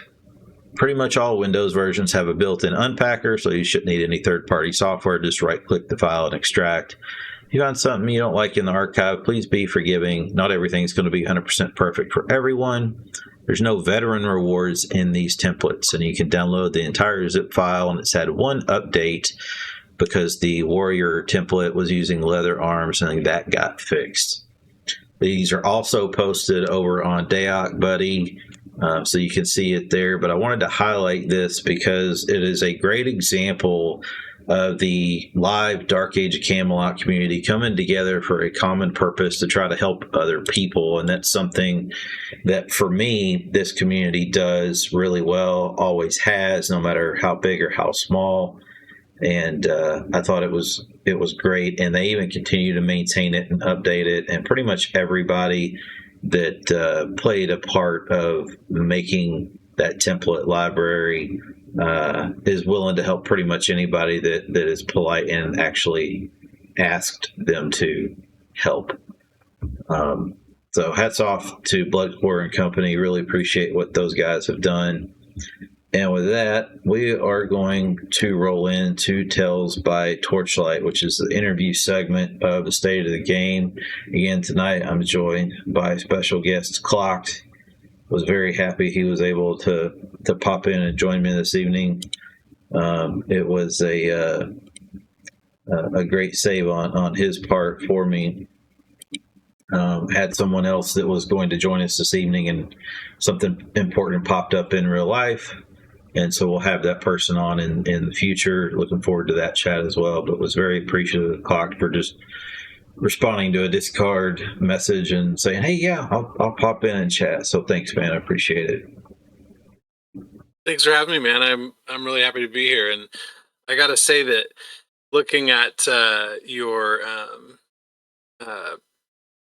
all the stuff that you put together for this, all the statistics, all the effort you put into this, I'm so thankful that someone like you exists in our community to do all this with your spare time, because it's a lot of effort, and I really enjoy the game, and I have for a long time. And looking at all these things that you put together, I can tell how much effort you put into it. And thank you from myself, and I'm sure from a lot of other people in the Dark Age community.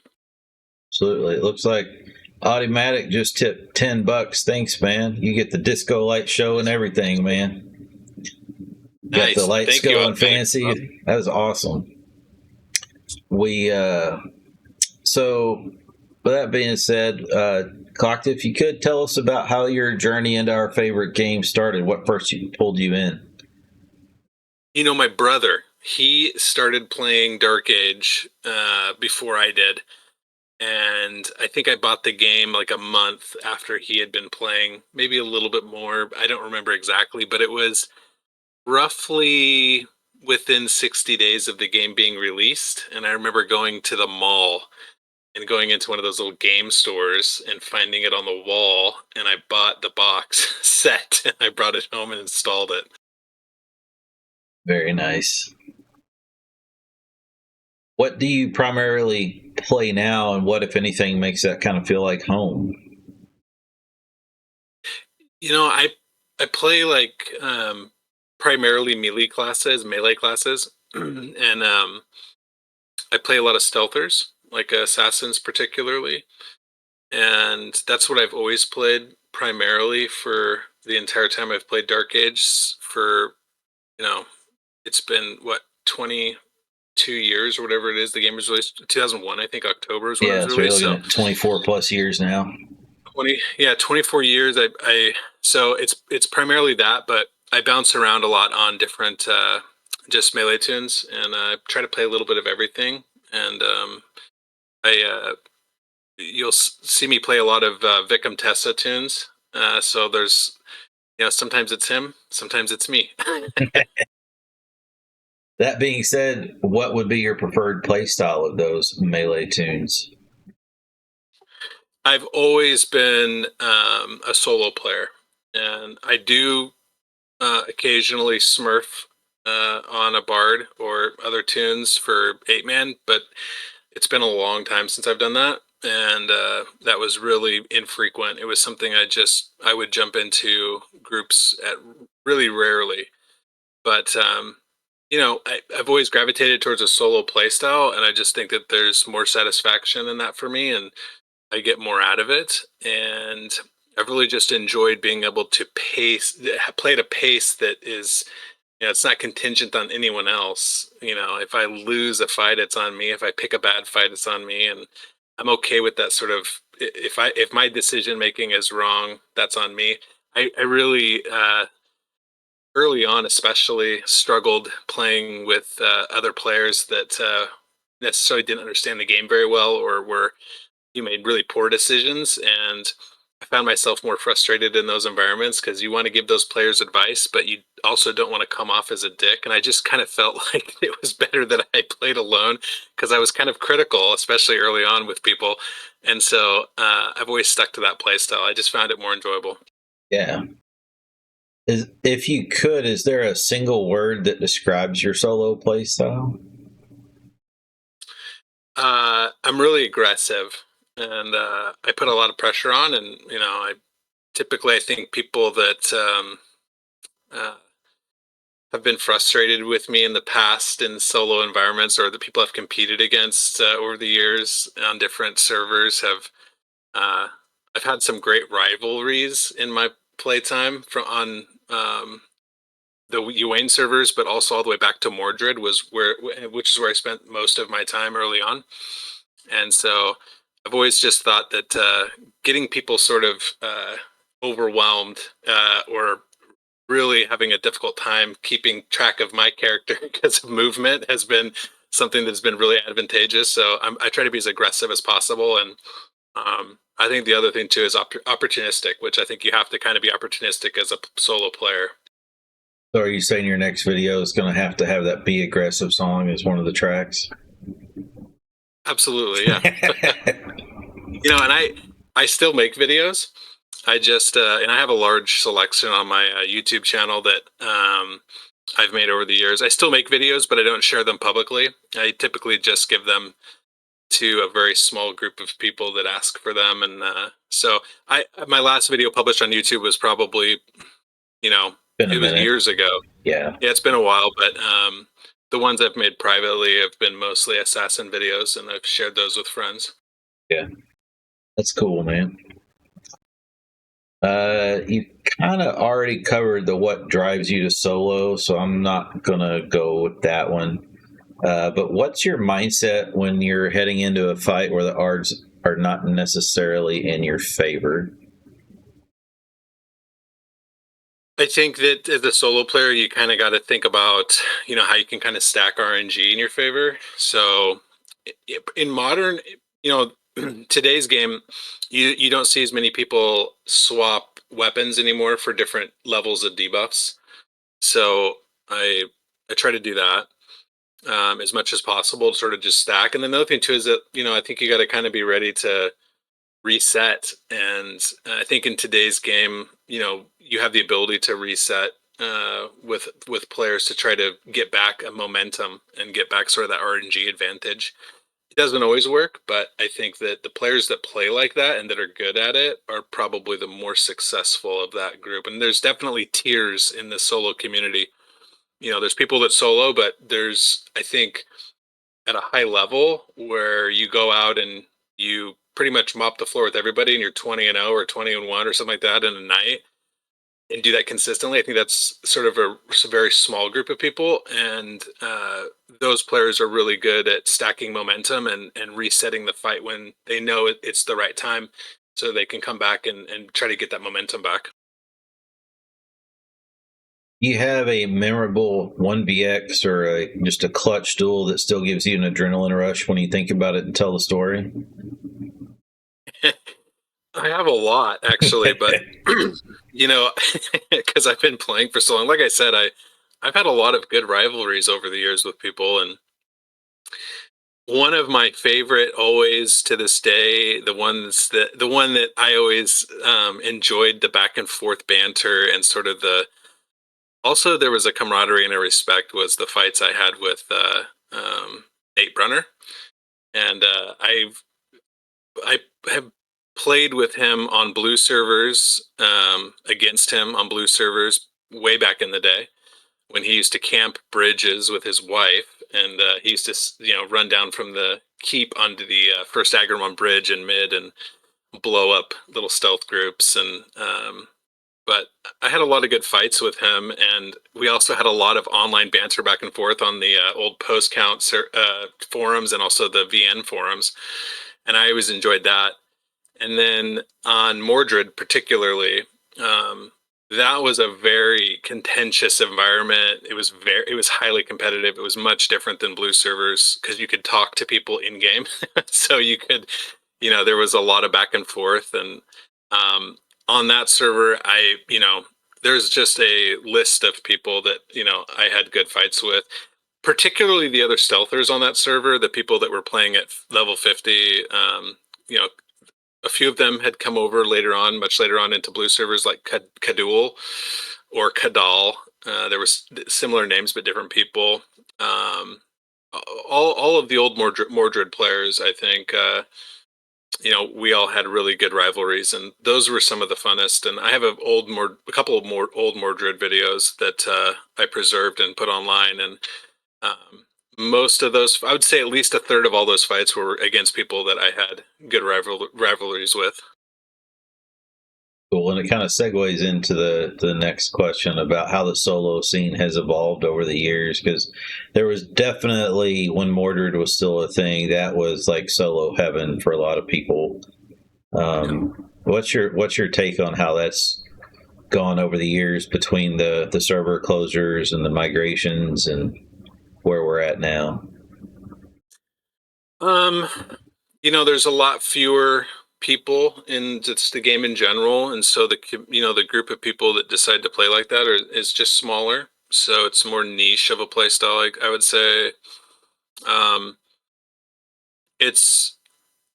I would say the skill level is much higher. I mean, it's evolved a lot. The game has, and I think play styles have evolved a lot. You used to, I mean, back in the day, just standing and banging with somebody and just letting RNG work itself out was totally normal. And today it's not like that. I think that solo players have just really, I think they've really adapted to the modern game, and I think that the highest level of play and skill that you see in the game comes from solo players. And I think that a lot of the things today that you see that are like that people complain about, whip style movements, whipsawing characters back and forth to be out of their view. These are all things that evolved out of the solo play style, and that then slowly got adopted into higher level, like group play. And so I think that solo players in general, because it's such a competitive environment individually, that I think you see some of the highest level play out of that, and I think that most of the game follows suit after that.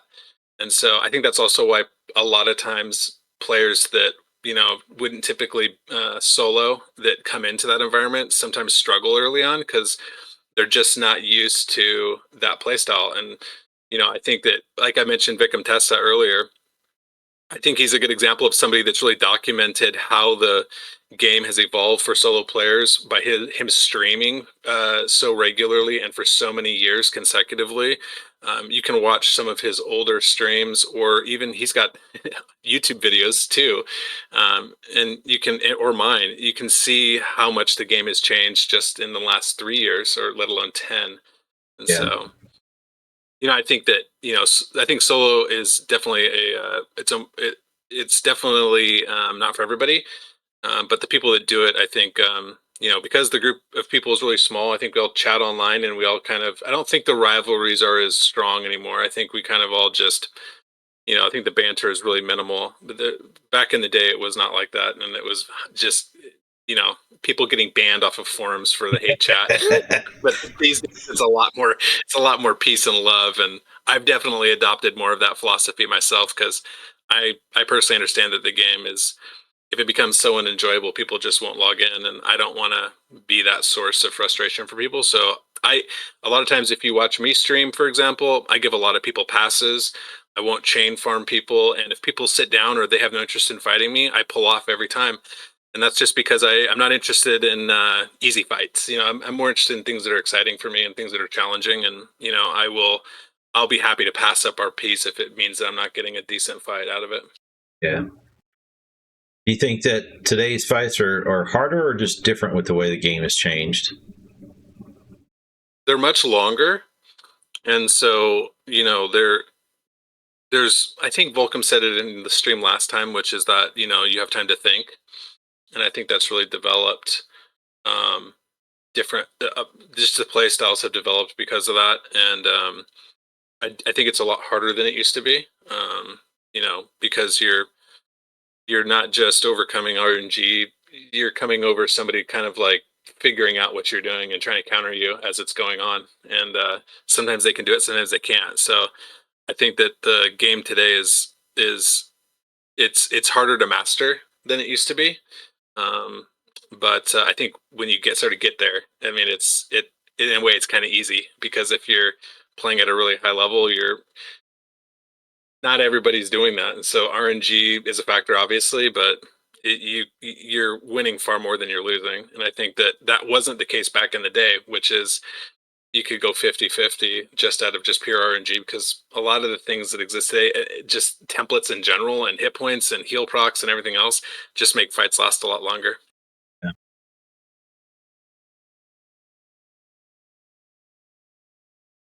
When you're building your template for how you're going to be rolling out with a tune, do you have a guiding philosophy around how you're doing that? Yeah, I mean, for all the so I've used templates from uh, Lithlet. He's made quite a few templates for me. Vikram Tessa, and I've made some of my own that I've really liked that I use on different characters. But I have, because I've been playing for such a long time. I really think there's a lot of strength in sort of an old school mentality with templates of sort of maximizing certain things. I don't like templates that sacrifice. Let's, like, for example, not having capped defense or near cap hit points or near cap AF. I think is a big turnoff for me. So when I see like a mercenary template that doesn't have capped parry, uh, I'm not interested in that type of stuff. So I really try to design my templates. I might give up on maximizing 25% heal bonus, but I'm going to gain so much more, having my template be capped out on defense. And then I'm focusing on my AF and I'm focusing on like conversion, for example, instead. And so, it used to be that, a lot of templates were built and they would not be built without like infernal sleeves, for example, or these sort of goals to get maximum heal bonus out of it, because over a longer period fight, the RNG would sort of work in your favor for healing. I don't think that that's really the strength today. I think that if you go for more of an old school sort of mentality on the template where you're you're capping your defense, you're capping those things like strength and con and hits and AF, and you may not have 25 heal bonus built in, but you're going to have your conversion, and you're going to have your AF up there, and I think those things work out better for me. Welcome said in chat, I also feel making templates makes your character feel more yourself. Like, I don't use other templates for that reason. It's a big part of the draw of the game. Yeah, and you can tell that Volcom, I think, probably has a similar mentality to me, to how he builds templates, just from his stats. If you watch his streams and you look over his stats, you can kind of just tell that where he's min and maxing and what he's focusing on. And when he's running around with a Furby Veilwalker with 450 strength, that was a goal. And he was like, he was hitting it, or his Thane or anything else though. So I think that probably for a lot of us old school players, like, I think it's hard for us to kind of lose that mentality with templates, and so we sort of carried that with us. And templates have changed over the years, but I think the old ideas were right, and you can just achieve that better with the items that are in game now. Yeah, you don't have the same sacrifices that you used to. It's almost like you can find a way to have it all.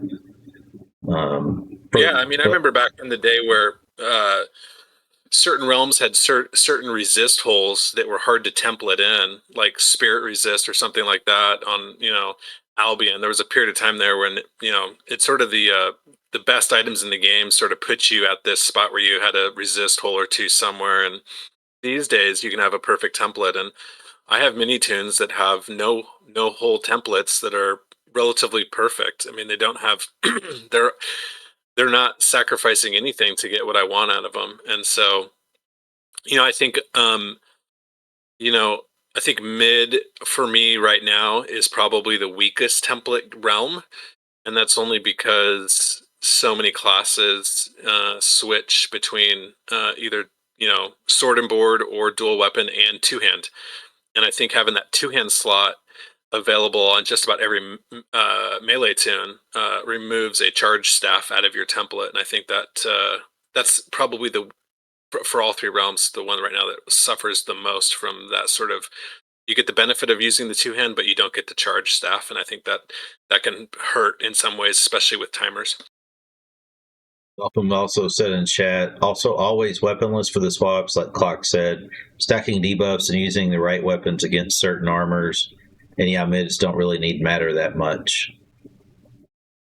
Yeah, I see, and I still see this where you see people fighting like an archer with a heater, or, an energy weapon on a berserker or something like that. And, there's still really a lack of knowledge amongst a lot of players on, for armor vulnerabilities and, things like that. And which is surprising given how old the game is, and you can find that information for free online. But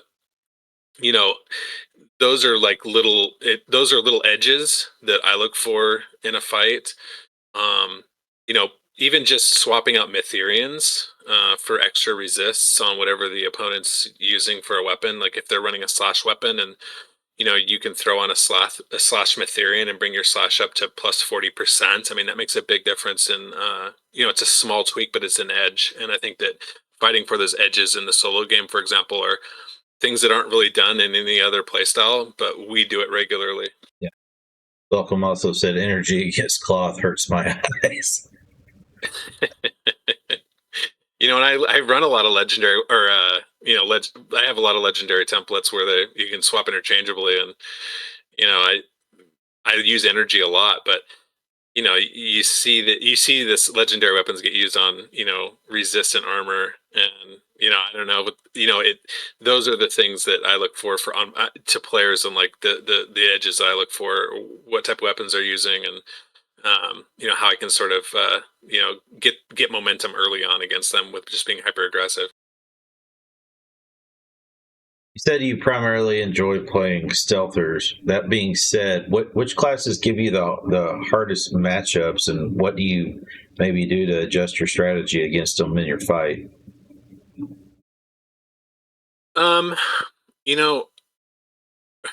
It's hard to say what gives me the toughest fights, but I would say that, anything with sustain, anything that can weather a storm for a longer period of time. Assassins historically just, they don't have IP, they don't have a ton of AF, they don't have, they have leather armor. Classes that can sort of weather the storm consistently and for long periods of time are the tougher fights. So, a really well played high rank Valkyrie, for example, if you're playing an assassin and you're not diseasing them regularly, that's troublesome. If they're shearing your buffs based, with that chest piece, that's difficult to manage with timers on your with your pots.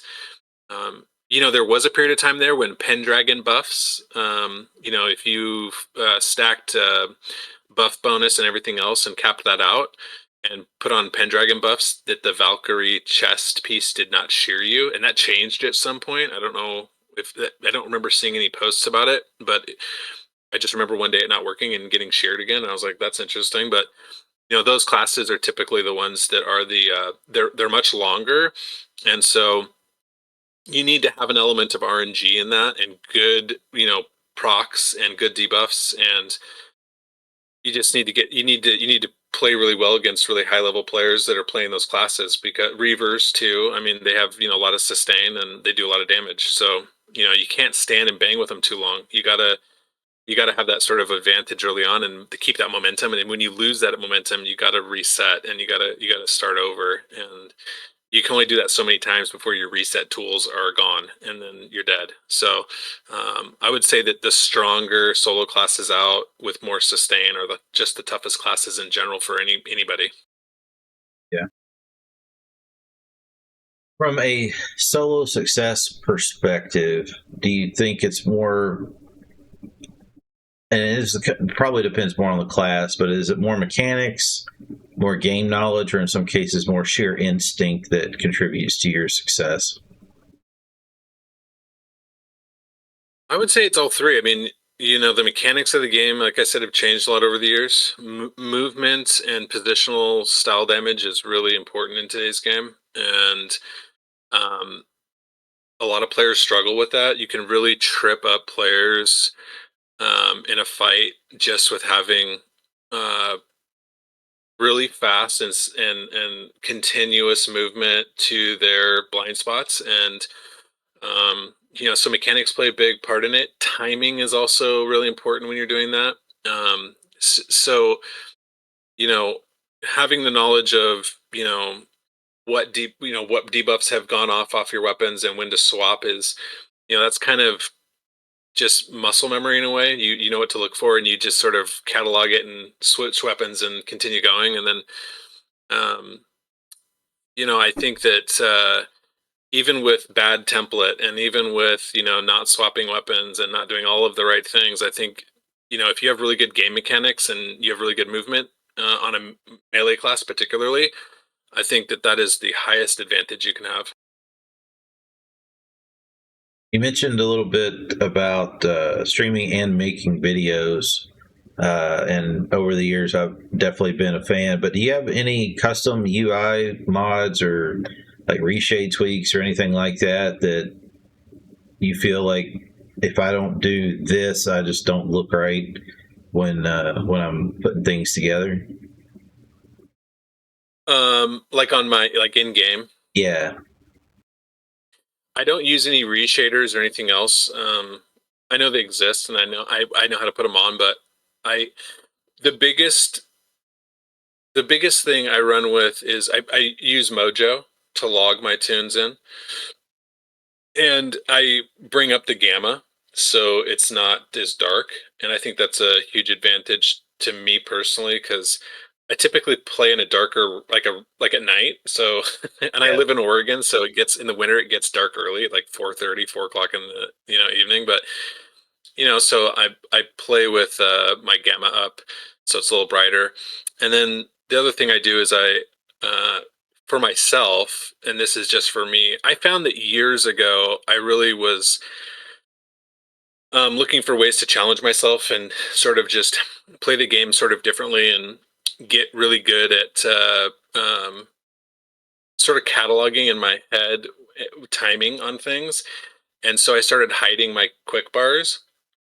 And so for about the last 12 years or so, or maybe a little bit longer, I've been playing with just one quick bar. And typically I only play with, you know, I only play with one quick bar open. So I don't have any visibility of my RAs usually. I don't have any visibility of my anything timered.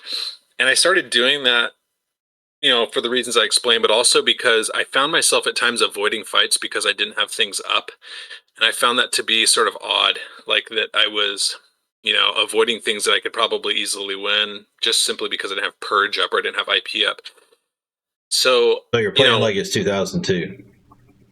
yeah, yeah. So I would, I would just, I would remove those quick bars out of my sight and I would play with just one quick bar. And when I would use Purge or I'd use IP or some other ability, I know what the timer is, and I can time that in my own head pretty accurately, and I know when it's up and I know when it's not because I've been playing like that for so long. Right. And so if you watch my videos, you'll see that that's how I've been playing for. I mean, it's been at least 12 years, probably longer, but I don't play with any of those things visible because I'm not interested in picking my fights based on what I have up or what is available to me. And I've just become accustomed to that, and I'm usually within a few seconds accurate to when IP is up or when Purge is up. I'm I've just gotten to the point where I know when those abilities, when I used them last, and what the timer is on them in my head, and I play like that, and I've been doing that for so long. It's just second nature to me, and I know a lot of people, they will message me on Discord and go, how are you playing like this? And I'm just like, well, I've been doing it for so long.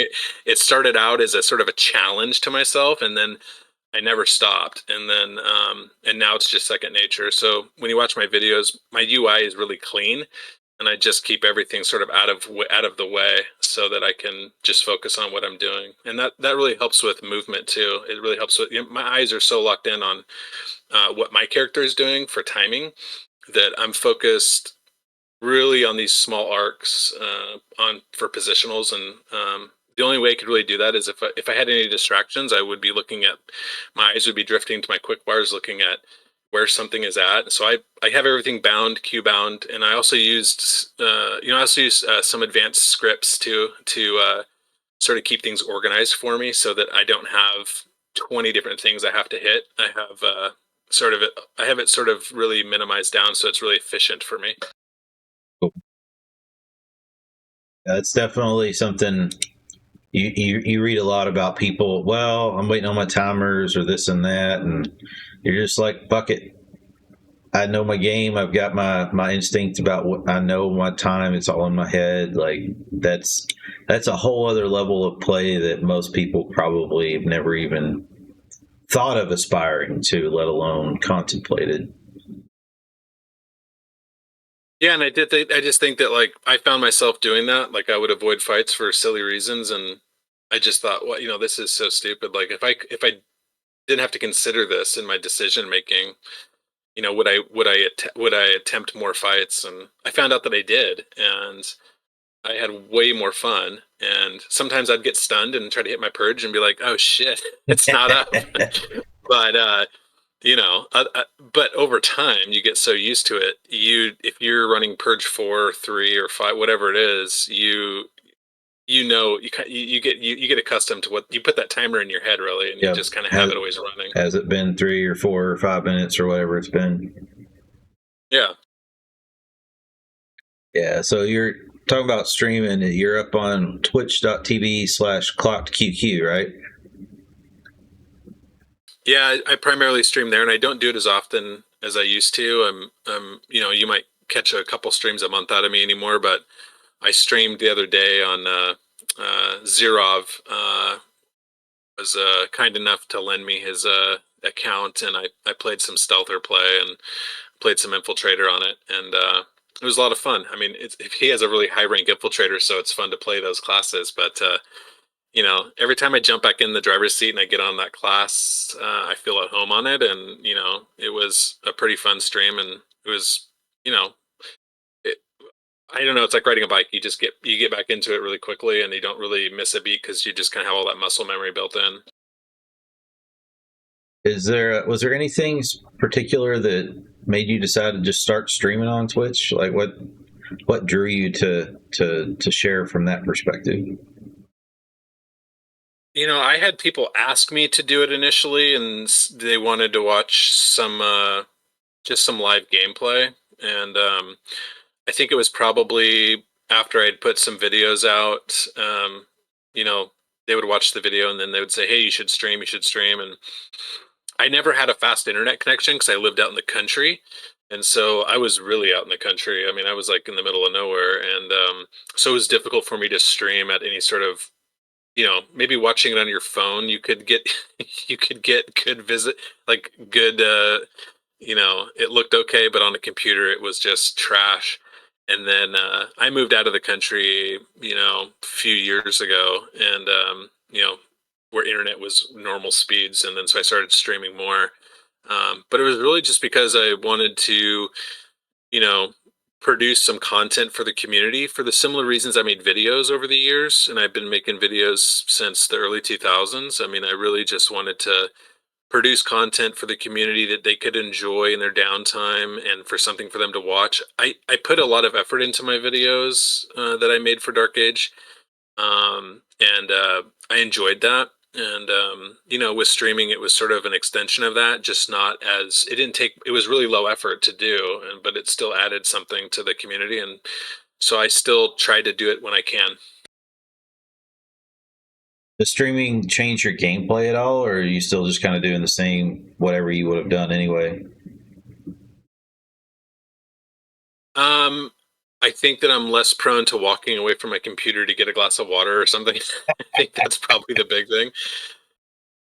You know, when you're streaming live for people and you have some viewers, you might start out with a couple and then it builds up. And, if you get over a certain threshold, for me, it's probably like two, right? Or something, but I'm kind of, I'm committed at that point and I don't want to let them down. So I try to stay active.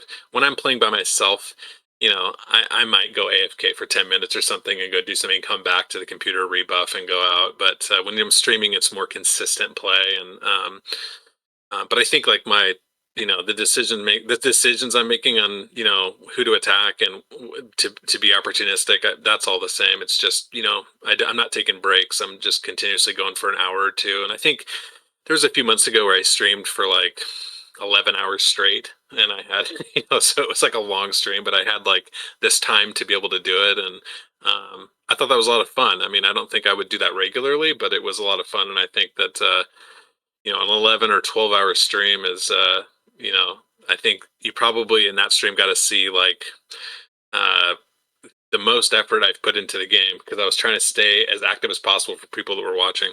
Yeah. So it sounds like you're describing that having the stream on definitely adds pressure to deliver some kind of content for people to be at, and it makes it. I don't play anywhere near the same level of fidelity that you do, but I find myself in a very similar setup of if the camera is rolling, so to speak, I can't stop. I have to plan it before I log in. All right, what am I going to do? Let's actually don't hit the be right back button unless it's like a big deal. Like, got to step away. I feel like it definitely adds pressure and a bit of a sense of urgency to what's going on.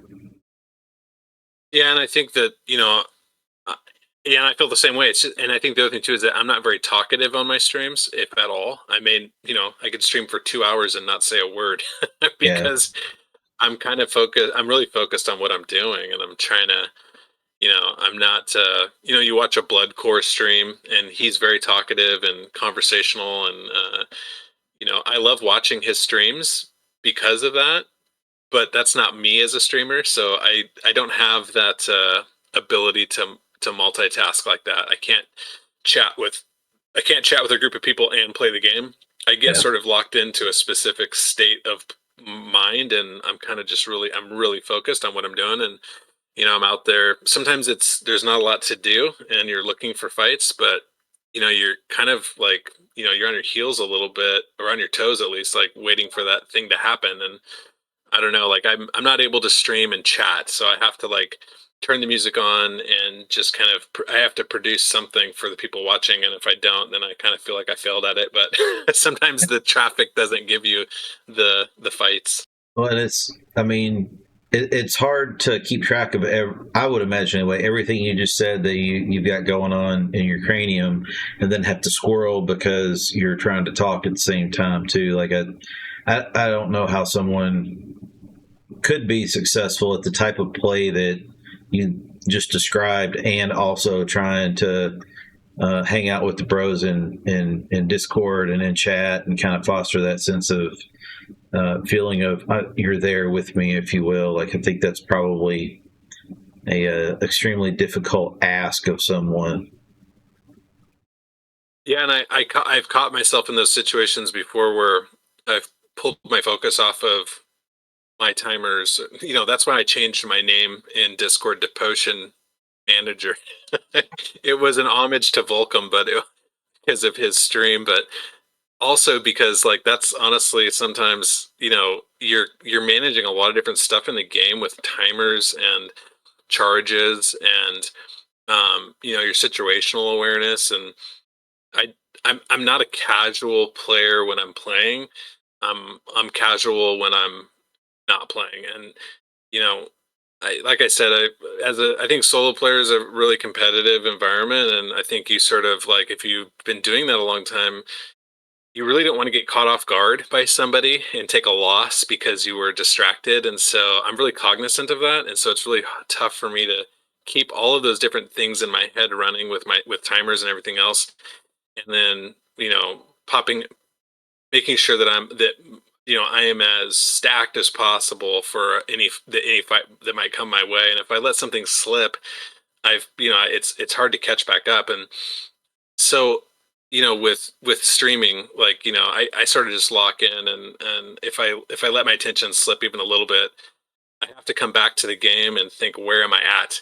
And when you can't see your quick bars, and you can't see any of your timers, and you can't see any of those things, and it's lost because you were on something else mentally, um, it's you kind of like, I don't know, you kind of have to like refocus, and that's really tough for me to do. So like when I'm done playing, that's when I disconnect mentally. But when I'm playing, I'm just I'm really just focused on the game, and I can't do the chat, I can't do Discord, I can't do any of that. Yeah. Welcome said in chat. Yeah, I can see how, like, talking in my stream, I don't focus on stacking or potion timers as much. I don't talk as much as Blood Core, but also like doing doppels, you can chat more than active PvP. That's just almost to some extent a symptom of the low pop that we're at right now too. Because I'm betting if Blood Core had motherfuckers to go face plant, he probably would be less chatty. Yeah, and you can tell when he gets in fights, he's focused, and I think it's the same for everybody that they sort of they focus in really quick, and and then when the fight's over, that's when they start talking again.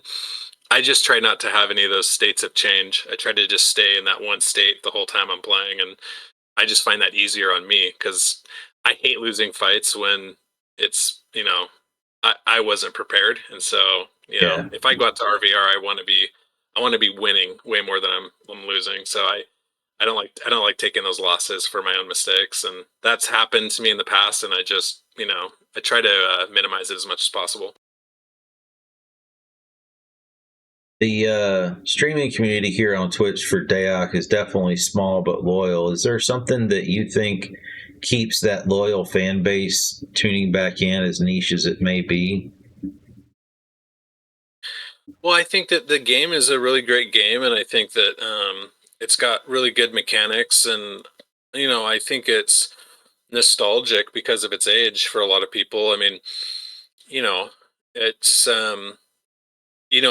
there's if you're a new player to the game, there's so much depth to the game. It's hard to wrap your mind around it unless you've been playing it a long time. I think that's why it's hard for new players to come into the game. Because if you had to explain crafting and templates, and you had to explain, imbue points, and you had to explain charges and timers, and the meta of the moment to a new player, that's really tough. And I think with streaming, you know, especially for players who haven't played in a while, or they're coming back to the game in some way, or they've been playing it sort of off and on or continuously, I think that, it sort of gives you that dopamine drip. And that's why I enjoy watching streams myself. I watch a lot of streams. I watch Victim Testa stream nearly every time he's on. I watch Volcom stream nearly every time he's on. I watch Bloodcore the same way, or any of the live server players. Um, and I really appreciate the fact that they stream. And so I'll make an effort, even if I'm not watching continuously, like I'm at work, I will pop their stream on my phone just to add a viewer to their stream because I appreciate what they're doing. And, I think that the game has sustainability because, it's been around for a long time. And I think, we understand the game, and we understand what's going on in it, and if there's a certain stream that sort of matches what you enjoy doing with your play style, you're going to tune in because maybe you don't have the opportunity to play right now, or maybe you don't have the there's something fun about just getting logged in and kind of going out and finding a fight. And if you can't get that dopamine drip from your own self, that you're going to go find that through somebody else's stream. And I've appreciated Volcom coming back and streaming this last couple weeks, and for all the people that do it, I think it's probably a little bit of a chore for them to have to hit, start streaming on their app or whatever they're doing to stream with, but it's very much appreciated from people like me and for the rest of the community. And if we didn't have those people streaming, I think it would be to a detriment of the larger, broader community, and just to the game itself. And I think they add a lot of value. And so that's why I stream. I think it adds value. And I think that, for all the people that do decide to do it, like this stream that you're doing, I think all of those little things add up, and I think it helps perpetuate the game longer, and it's good for the community, and it gives you that dopamine drip again. And so I think at times we all need that with Dark Age. Even when people that step away from the game for long periods of time, or for a while, they come back, and there's like this pull that pulls you back in. And I think that that's what it is. That's what got me. I'd been gone for 7 years. Caught a Remic stream and got hooked. Yeah, you catch a little bit of that dopamine drip again, and all of a sudden it's like, oh, this is familiar, and I understand it, and I like it, and now I have a goddamn studio. and now you have a studio, yeah. If there, pretend you could do whatever the hell you wanted to within reason, if you could bring one new feature to help Dark Age content creators, what would it be?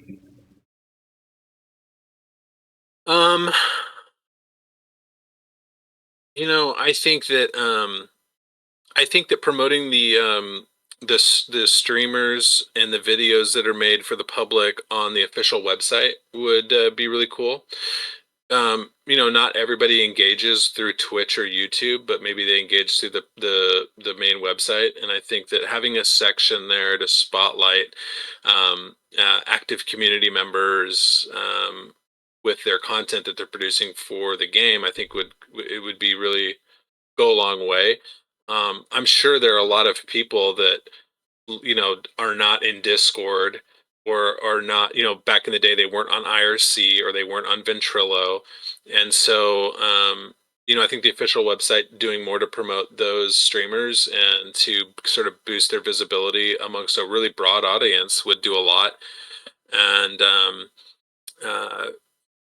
I also think that they have in the past. I think that when they were doing giveaways and things like that for time cards and things like that, coordinating more with those streamers that are really active and doing it regularly to have gifts given out to the community, like those time cards, or like little crafting, whatever they were giving out, where they give somebody max crafting skills or something. Having that sort of pass through, where the official brand is passing through the community member that's producing content to give back to the community of players. I think those two things are small, but I think they have big impact, and I think it keeps people engaged and talks to a broader audience. Cool. I think that's a really good fucking answer. I was not expecting it to be that detailed. That was awesome. Is there any advice that you would give to somebody thinking about trying out solo RVR? I'm biased. My biases are just that I really enjoy that play style. It's for a lot of reasons. It's at your own pace. It's it's difficult, but it's rewarding. And I think the thing, like I think we've seen over the years the progression of RPs, and we've seen sort of this ease into the quick reward. I think it's when you have a certain playstyle that might be disadvantaged in a large scale RVR game where you're rewarded greatly for playing with other players, and you sort of step out of the advantage and play at a disadvantage from the get go. I think that can be frustrating. But to have sort of a level of patience with it, because you're not doing it for any other reason but maybe your own personal, satisfaction. A good example of that was I saw Volcom streaming earlier. He was playing as Melee Hunter, and he's choosing fights with Reavers and other things, that are really he's at a huge disadvantage, and he's losing fights with classes that just have a lot of advantages over him. And I know over the years, he's been vocally frustrated. The meme, DAoC meme of like great game sort of comes from him, but there's a persistence in his playing, and he sort of overcomes that frustration to continue and continues, streaming and trying again. And I think that's sort of the mentality you have to have if you're going to play like that. You kind of just have to continue trying and continue doing it until you get that victory, because that means so much more than wiping a 4-man Smalley with an 8-man group, right? I think that there's very little satisfaction in that. But with solo play, I think that there is a far bigger benefit mentally and also gratification wise to winning fights like that, and to kind of going out on your own and trying to find those fights, and sort of you're scavenging in a way, or you're being opportunistic, or you're finding your opportunities. I think that you just have to be patient with it and go out there and try. And I think that because the community of soloers is much smaller now, and it's very competitive still, but it's just a smaller group. I think you're going to always run into that sort of really high tier solo player that's going to just smash and demolish you, and you're going to be very like why am I doing this? I have no chance to fight that person. I'm going to just like go back to I'm going to start doing the soloers down or whatever it is. But if you have patience with it and you stick with it, and you find some enjoyment out of it when you do win, I wouldn't let the extremes dissuade people from playing like that. And I think there's a lot of good examples in the solo community of people that play right now, where they're having a lot of fun, where we're all engaged as a community in Discord and chatting with each other, and there's a little banter, but it's nothing like it was in the past, and it's pretty inclusive. And I have found personally that some of the most help you get in this game as a new player or a returning player comes from those players. I think that Bloodcore is a good example of that. He's very giving to the community.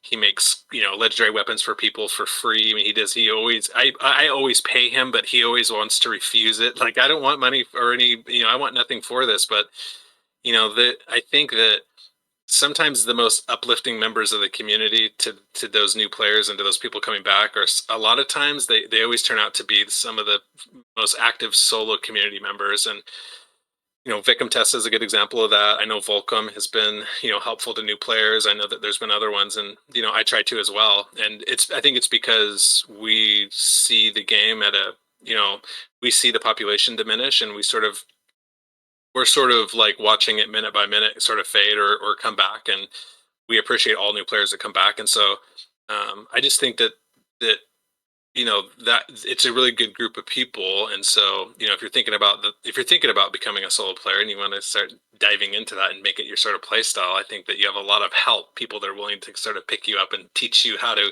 survive in somewhat of a really sort of feast or famine environment. Welcome said in chat, number 1, be prepared to eat dirt. And then number 2, solo is very rock, paper, scissors. You could be one of the best, but still lose to counter classes or even RNG sometimes. I think that's a great call out, Welcome. So if Broadsword were to ask you how to make solo play more rewarding, is there anything you would suggest? I love the idea of competition and of competitive sort of stats. I think that's probably one of the reasons people are so glued to Excedio right now, and they have been for a long time. They look at the solo list of who is out and who was successful and who had the highest IRS or who produced or who had the highest kills per death ratio. Those are all stats I look at weekly, and I know other players do as well. And I think that Excedio is an unofficial metric of measurement for the success of what's going on in the game, and I think that that should be adopted and absorbed by Broadsword and on their website, and also through reward-based systems. I really like that solo tournament that they did, and they had other tournaments running alongside that for other playstyles, which was great. I think more of that goes a long way. It doesn't need to always lead to a trophy or something like that, or like a statue, but where there's rewards in it, where people can chase the carrot. I think that's really important, and I think it helps fuel the competitive nature of the players in different, that have different play styles. And I think it would do a lot for the solo community because it gives them something to chase other than their own ego. And I think that's probably one of the biggest things that solo players suffer the most from is the big ego. And I think that the big ego is easy to crush. But if you're playing regularly and sometimes you have time to do it, sometimes you don't. But if there was a rotational event that sort of rewarded those players with something based on metrics, and it was documented and recorded, and that's up there. It's something to look back on, and it's a badge of achievement. And I think that badges of achievement go a long way in a game like this that has been going on for so long. And the things that we used to tie value to, like realm rank and RPs and everything else, IRS, that's sort of gone away with the sort of RP inflation we've seen over the last 2 years. And I think that's another way to sort of pull the communities together in the different playing styles, and get them to to kind of focus on something and get them playing towards something. And whether the reward is just a MTX style, maybe a unique design on armor or a cloak or weapon or something, you can give that to the to those players that have that achieve high levels of whatever that tournament is for that month or that quarter, whatever it is. I think that's a great suggestion, and hopefully we'll see something come out of that on the website redo, and hopefully it's out of beta faster than the last one. I guess to wrap it up, last question: what keeps you coming back to Dark Age of Camelot after all these years? I mean, it was this time about 24 years ago. You were in the mall looking for the box, and we're still here. So what keeps bringing you back? It's what I know, and I enjoy the game, and I enjoy the competition. Like I said, I think that competition's good, and I think it's fun, and um, I've met a lot of people in this game over the years online, and I like keeping in touch with them. Vicom Tessa is probably the one person I keep in touch with the most, and you know, I think the times that I've tried to step away, I'll catch myself on my phone, and I'll pull Twitch up and I'll look at the streams that are up, and I see he's streaming, and I'll watch him stream, and then I get sort of nostalgia about it, and I get that dopamine drip again, and I'm like, well, I could just log in right now, right? I mean, I still have the game installed. I just need to like do it. And so, I think that the community itself and the people you meet along the way really keeps you coming back. And like I said early on, Volcom, I've known him since Mordred. I've known him. I mean, that's a long time ago. I've known Vicom Tessa since 2006. That's a long time to know someone and talk to them, you know, all those years. And there's many others. And, when I take moments away from the game, months or a lot of months break, coming back to the game and chatting with them brings back that nostalgia, and it brings back the fun of the game, and I get excited about it again, and I want to log in and see what's going on and see what the action is like, and that sort of competitive nature comes back, and you kind of want to get into the fray and like go out there and maybe create a little bit of create a little bit of a ruckus and get people talking about you, and then all of a sudden, you know, there's some banter, and all of a sudden you have a rivalry, which is the stuff that I fed on for years. I loved it. I loved the rivalries, and I loved I loved the back and forth and the trash talk and everything else. And you know, it again, it just goes back to the you know, it gets that dopamine drip going, and you get hooked again. And I'm sure that it will, you know, for me, it'll probably fade again, and I'll want to take a break from the game. And then I'm sure what the sequence of events is going to be is I'm going to watch somebody streaming. I'm going to say that looks hella fun, and I'm going to get back on and start playing again. Welcome said in chat, the combat system with the movement of positional styles, swapping to the right weapons, using timers at the right time, countering others' timers, friends on game, and classes and races are great. Yeah, I agree with all that. Yeah, and I think I mentioned it briefly earlier, but even as a solo player, it's still a game where you are dependent on other players. And that sense of community, this is, I'm not going to say probably, this is the best community, as small as it may be, of any game I have ever played since I was a kid. I've been playing video games now for 39 years. And to me, there's just nothing else like it. And I always get drugged back. Even when I can't actively play, I'm in chat. I'm coming up with random ideas. This stream came out of me not being able to play as much as I would like to. Just the cards that I'm dealt in life, it's really hard for me to be able to log in. But I can fucking paper DAoC with the best of them.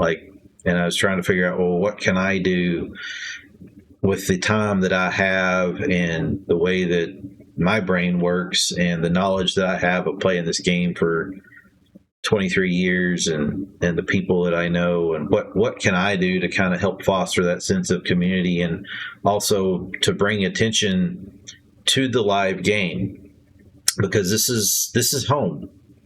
And when the day comes where it's gone, that home will be gone. And for me, this digital home has lasted longer than anywhere else I've ever been in life. And so I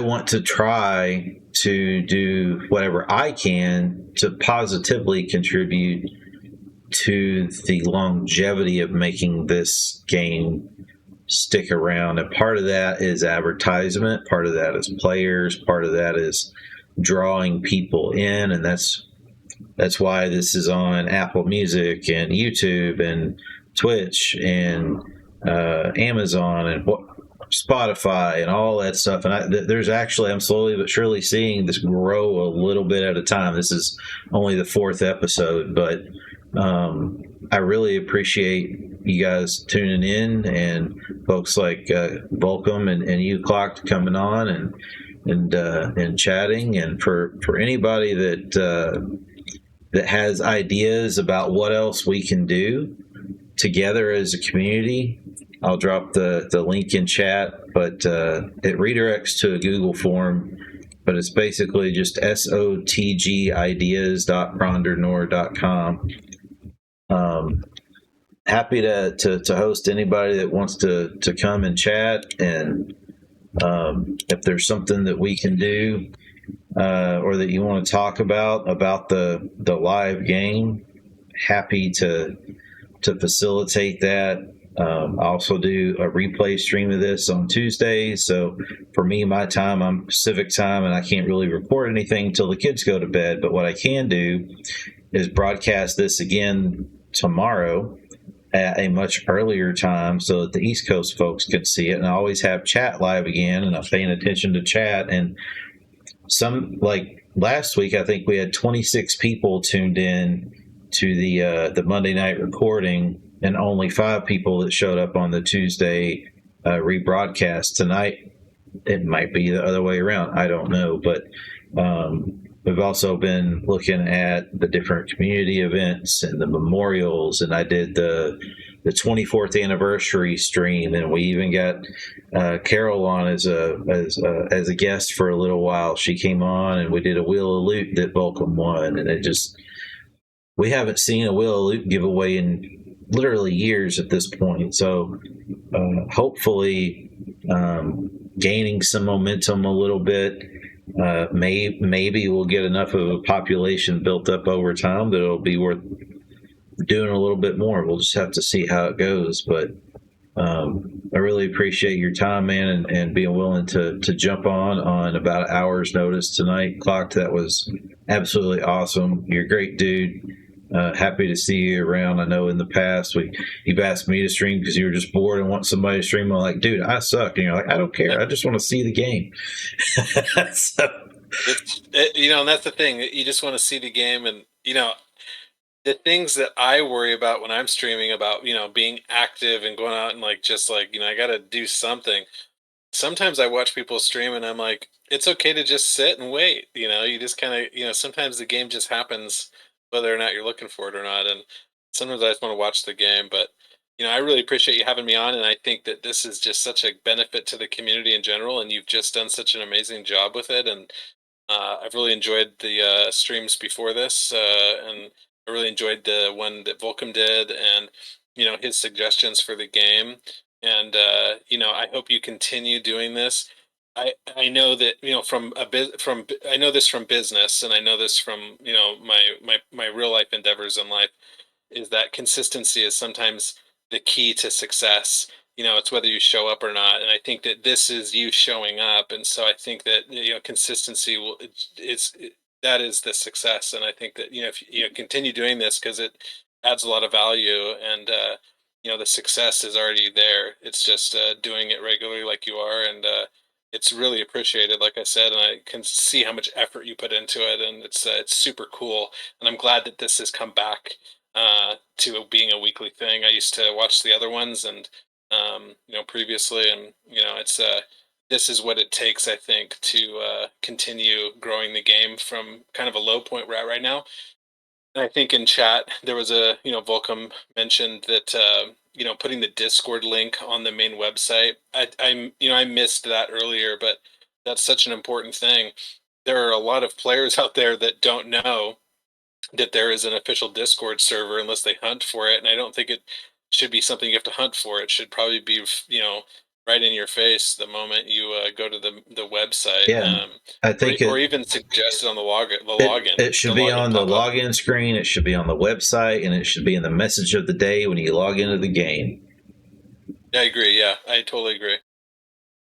I will harp about that every week until somebody finally gets around to doing it. That's like the number one thing I think that could help the community of players is advertise the official Discord. And I even said that because Carol was kind enough to set up the state of the game, or not state of the game, but the stream chat channel in the official Discord, and I've used that a few times, and we used that on the 24th anniversary, so that if people just want to join the stream and chat, it's in official DAoC Discord. I'm not pointing people somewhere else. I'm trying to draw them to the game. So I was ecstatic that Broadsword was willing to do that, and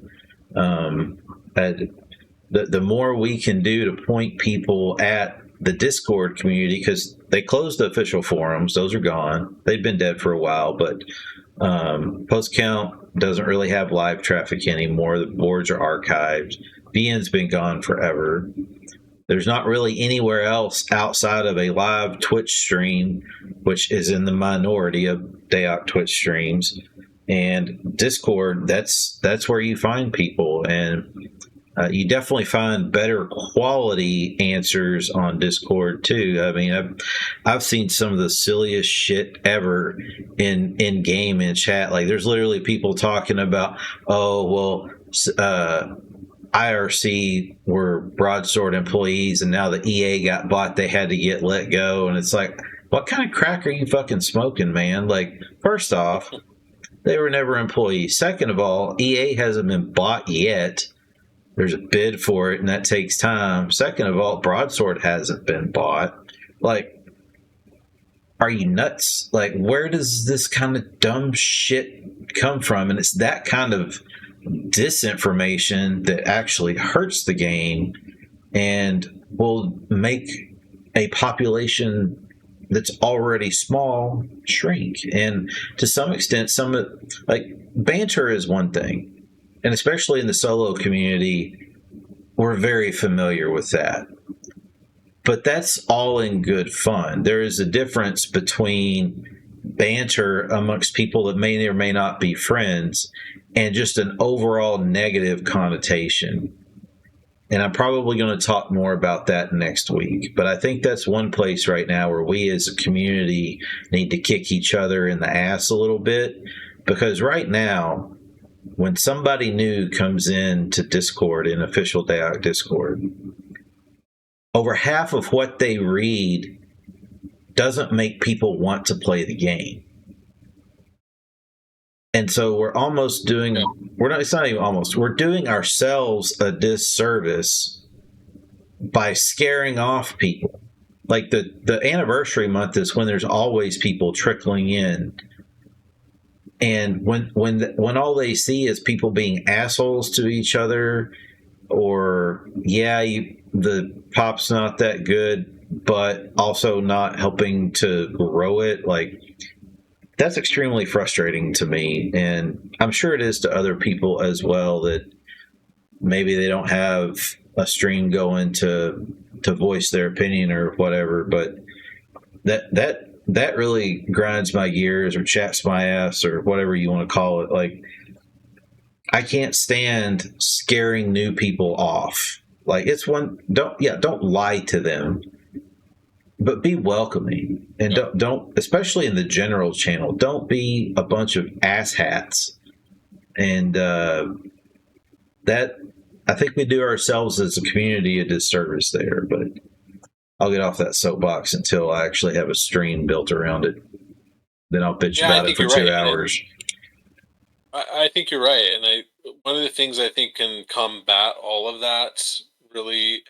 I don't know if you noticed this, but from my perspective at least, when Eldarian came in to chat and was chatting with everybody the other day, there were a lot of questions by people, and people sort of hungry for engagement by Broadsword in general. And I think that's something that really lacks in this game. There's really poor communication, and I'm not trying to be negative with that. I just think that that's the reality, that we go really long periods of time without getting good communication and also, effective updates in a way.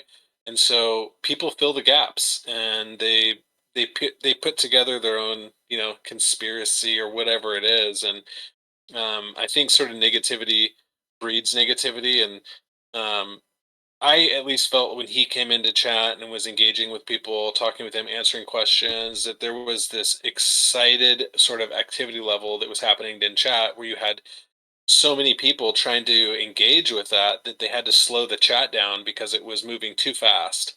Yeah, and people were waiting with bated breath. Yeah, and that should tell, if you're observing that, it kind of tells you what people are craving the most. And because the second it happened, engagement was immediately really high. Yeah. And I think that, of all the things that we've talked about tonight before we close out about things to improve the game and everything else, I think one of the biggest is that Broadsword's official engagement on a regular basis, and I don't mean Bibian because she's the most active. I'm talking about Eldarian and and maybe his team that are working on the game. I think hearing from all of them regularly and having them engage with the community does a huge service to the game and morale, and to getting things answered, and to giving people hope about what's around the corner. Because like I said early on in this stream, it's been at least a month now since the website went down. To me personally, it doesn't seem like a complicated problem to solve, and that you can almost have a website completely up and running overnight these days, especially with the assistance of the tools that exist to build websites. And so when these sort of things happen and there's a lot of lag and there's a lot of downtime and there's not a lot of engagement, people just kind of figure that the game is shutting down in a way, and that breeds this negative sort of environment, and then negativity breeds negativity, and it just sort of festers. And like you said, people come in and they witness this sort of pool of negativity amongst the base of players, and then they kind of read through the chat and they're like, this isn't a community I want to be a part of, and it's not exciting, and there's nothing new going on, and there's nothing to look forward to. I'm going to go look somewhere else where there is excitement, is things to look forward to, and there's, at least change is happening at a regular enough pace that you have something to sort of, anticipate as being new. And I think frequency of new that carries a lot of weight in modern games, and especially the game of this age. Yeah, and I think you see that specifically the outcries from the players around, we want events, and then they get an event, and then it turns into, okay, well, we want an event, but we want a new event, or something along those lines. They don't want what they call recycled or whatever, and when they see those recycled events, it's like they feel like the game's on life support, or and instead of something new or different or changed or whatever, and more than just, hey, let's throw all the mobs in one area or tweak it, like. But the flip side is people are also demanding, hey, we want stuff to do all the time. Well, stuff to do takes time. And so it's almost a double-edged sword of, if you want something to go do, we can give you recycled content promptly. If we need to design something new, a new thing takes at least 3 months. And I think Eldarian kind of explained last week that basically they were doing must-dos almost all this year from a development perspective, and they had zero bandwidth to do anything else. And I feel like the community kind of feel like, that's cool, we don't want the game to shut down, but you should have fucking told us that in January. Like, let us know that you literally can't because you're on a shoestring or whatever, and that there are business things that a real business has to take care of with a little bit of transparency. Like, let us know, hey, we don't have the schedule to do more than the things that are required to keep the lights on. I think the player base would be much more amenable to somebody saying, hey, we know we're going to eat 9 months of recycled events because you guys have to do things to keep the game literally legally online as a business. Tell us that. Let us know, hey, we have a schedule of things. Sure, it's recycled, but here's what you can expect. Some expectation management goes a long way. Don't come in and tell us shiny new shit's coming, and then it's something we've seen for the last decade. Like, that almost kind of seems a little bait and switchy. I don't think that was necessarily their Broadsword's intent, but the lack of transparency and that lack of communication leaves a void that gets filled with negativity. And I think Carol says as much as she possibly can, and she reiterates that pretty much weekly, that she shares everything that she possibly can as fast as she can. And I don't think for a second that anyone doubts the legitimacy of her saying that. But until the game gets to a place like it was back when Mythic still ran things, and a lot of those people are still there, until they go back to that philosophy of, here's our plan, here's our update on our plan, oh shit, this didn't actually work. Like, that ongoing conversation, to me, would go a long way. And to me, I don't think there's a reason that they couldn't let Carol be the voice of that. But right now, to me, it feels like they keep her so gated on what she is able to reveal. And if that's how they're going to continue to run things, they're going to continue to receive complaints about lack of transparency. It's not her fault. It's the people running the studio's fault. It's her job. She's doing what her job is, and she's towing the line that she's required to tow. And I don't have a problem with that on her perspective, but I will take issue with what studio leadership is proposing as their continuing way to do business. And you kind of mentioned it earlier a little bit, Klocked, about in our own professional lives and knowing how things work and stuff like that. Like, most of the people playing this game are not young kids. Most of us can put on our big boy hats for a few minutes and go, yeah, it's an actual business. They actually have regulatory requirements. Maybe they need to explain what that means to some folks. Maybe they need to actually say, hey, here's our schedule. This is what we're going to attempt. And right now, all we really have is a mea culpa for RP giveaways and a after the fact notice that they had to do a shitload of work this year to keep the lights on with the hope of a patch in Q1 of 26. That's all we have. Those three things to go on right now. Two of them are past tense, and that's disheartening. Yeah, if you look back historically, it's really been more of the same. It's not changed a lot. They've been very tight-lipped about what they've given very just little Easter egg things that this is what we're kind of planning and doing, and then all of a sudden a year goes by and none of it has come to fruition. And I think like we all forgot, but we haven't. Yeah, And nobody forgot shit. Yeah, and like you mentioned, what to expect. A very simple solution to that would just be an event calendar, that's posted on the main website. That's linked in Discord. That's been something that has been mentioned in the past as this would be a great thing, to the point that Broadsword has even agreed, yes, that would be a good idea. And that's about as far as it has gone. But expectation management, I really feel like, could go a long way with trying to attempt to rebuild some goodwill. And I'm probably going to talk some more about that next week. But anyhow. Well, I think at this stage in the game with Dark Age and with the way Broadsword's done things in the past, I mean, they should, if they're worried about budget and they're worried, they're running a business, like you said, if they're worried about budget, if they're worried about, manpower or person power rather, and they're worried about the cost of employment, they have to bring people on board. I wonder how many people exist in the Dark Age community just out of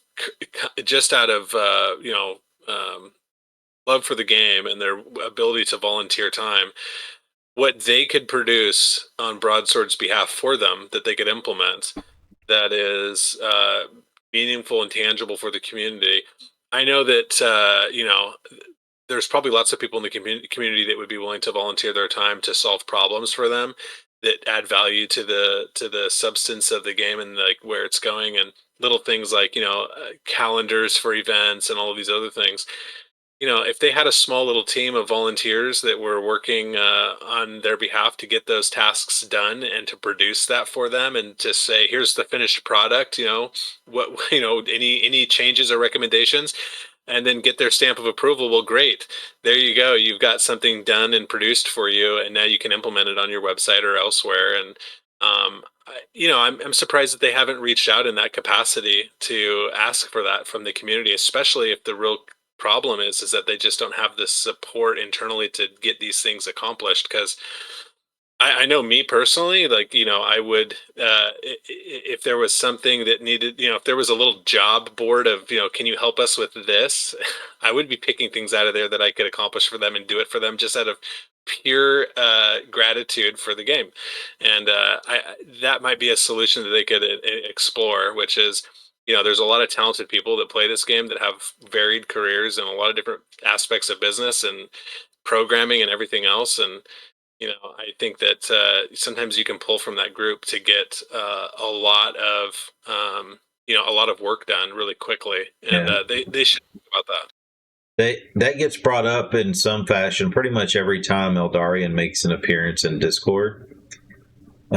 And the last time that he answered that, I'm paraphrasing right now because I'm not looking at the Discord, so this is not verbatim. But the answer was basically, we've tried that before, and sometimes it works extremely well.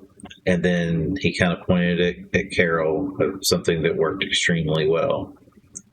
And then he said other times it has not worked so well. And then he moved on and he kind of changed the subject.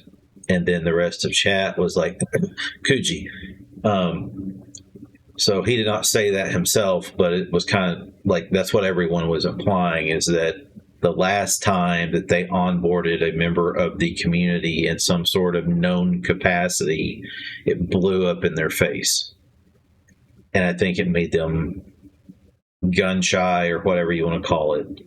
But I like your idea of, here is a Jira board of shit that people that are willing to help could go take something and let Broadsword take the fruits of that free labor, if you will, and go do a thing with it. Like there are definitely other places that do that, and I'm not talking about pre-shards. There are other game companies that take volunteer effort from the community. There's also the argument that that's basically what shards do too, from a DAoC perspective, but I don't really like that comparison directly because Broadsword is a business. They do actually have a revenue model to worry about and all the legal implications of being a real organization. But I think if they could figure out a way to empower some volunteers, or even maybe it's not volunteers, like they're artists that does a lot of things. Greg Grimsby, he does absolutely fantastic things with art. But Broadsword's not his full-time gig, right? That's something he does on occasion. He's a professor and he does other things. And maybe they could look into something like that too, where like everybody's always like they should hire Axtell. Axtell's got a really good full-time job already. He built DAoC Buddy out of the goodness of his heart for the community. But maybe there is a use for a skill set that maybe Broadsword doesn't want to say it publicly, but maybe they could at least say, hey, if you want to send us your skill set or whatever, if we have a need, maybe we could put you on a 1099 to go do something. Like, it's got to be something that is scopable, though. It's got to be something that, because you don't want every Tom, Dick, and Harry kicking in the door saying, hey, I can do this. Like, you need to be able to actually vet that someone can deliver a given thing. But there's got to be a way to augment resources from a personnel perspective, if that is their limitation. Yeah, no, I totally agree. And I really think that it kind of just goes back to that communication thing. It's like we don't really know what they need, and No, we don't. we don't really know where the hot buttons are for them. And that just comes down to the fact that we're sort of in a guessing game because communication is really poor. And if our expectations were set appropriately, we would be able to then gauge where we're really at and what they're working on and what they're doing. Hell, I would watch a dev stream where we're just watching them fix code or what they're building for the future, and those types of things. I mean, how if they popped up in a stream to show us how they're improving and updating the website and the things that they're doing to do that, while they're coding it or while they're building these things, that builds engagement, and it also tells us where we currently are and how far away we are to fruition on those things. And all of these little things, yeah, they would be very, very cool. But at the very least, get into the Discord chat, get Discord out in all the places you mentioned, so that the most amount of people can see it and engage with it, and get to where the community is at, and talk with us regularly, and keep that conversation going, and give us updates. Let us know where we're at. The website, if it comes up in the next 30 days, I'll be very surprised, because I've just, like with the server and with all these other things that have sort of come and gone, and we never heard about these things after they announced them, and then they never came to fruition. There's been so many of those promises made and broken that, I, I'm not surprised, but I'm not disappointed either. I just, I think I'd be surprised if it came out tomorrow. I'd be like, well, that is, they had follow through in a time frame that I wasn't expecting. But we don't know, because we don't know really where they're at. We just know the site is down, and you can't search, do a lot of the functions on it. And for all we know, that'll last into, next year, if it ever comes back up. And, Yeah. That's unfortunate, but, I'm gonna go to bed. It's late here. I Same. super appreciate you. You just putting this whole thing together is really amazing. Like I said, you're just such a valuable asset to the community, and I really hope you keep this going. And this was such a pleasure, and I just hope you have a wonderful night, and I'll see you in game. Thanks, man. Have a good one, Klocked. Appreciate it. We'll see you later.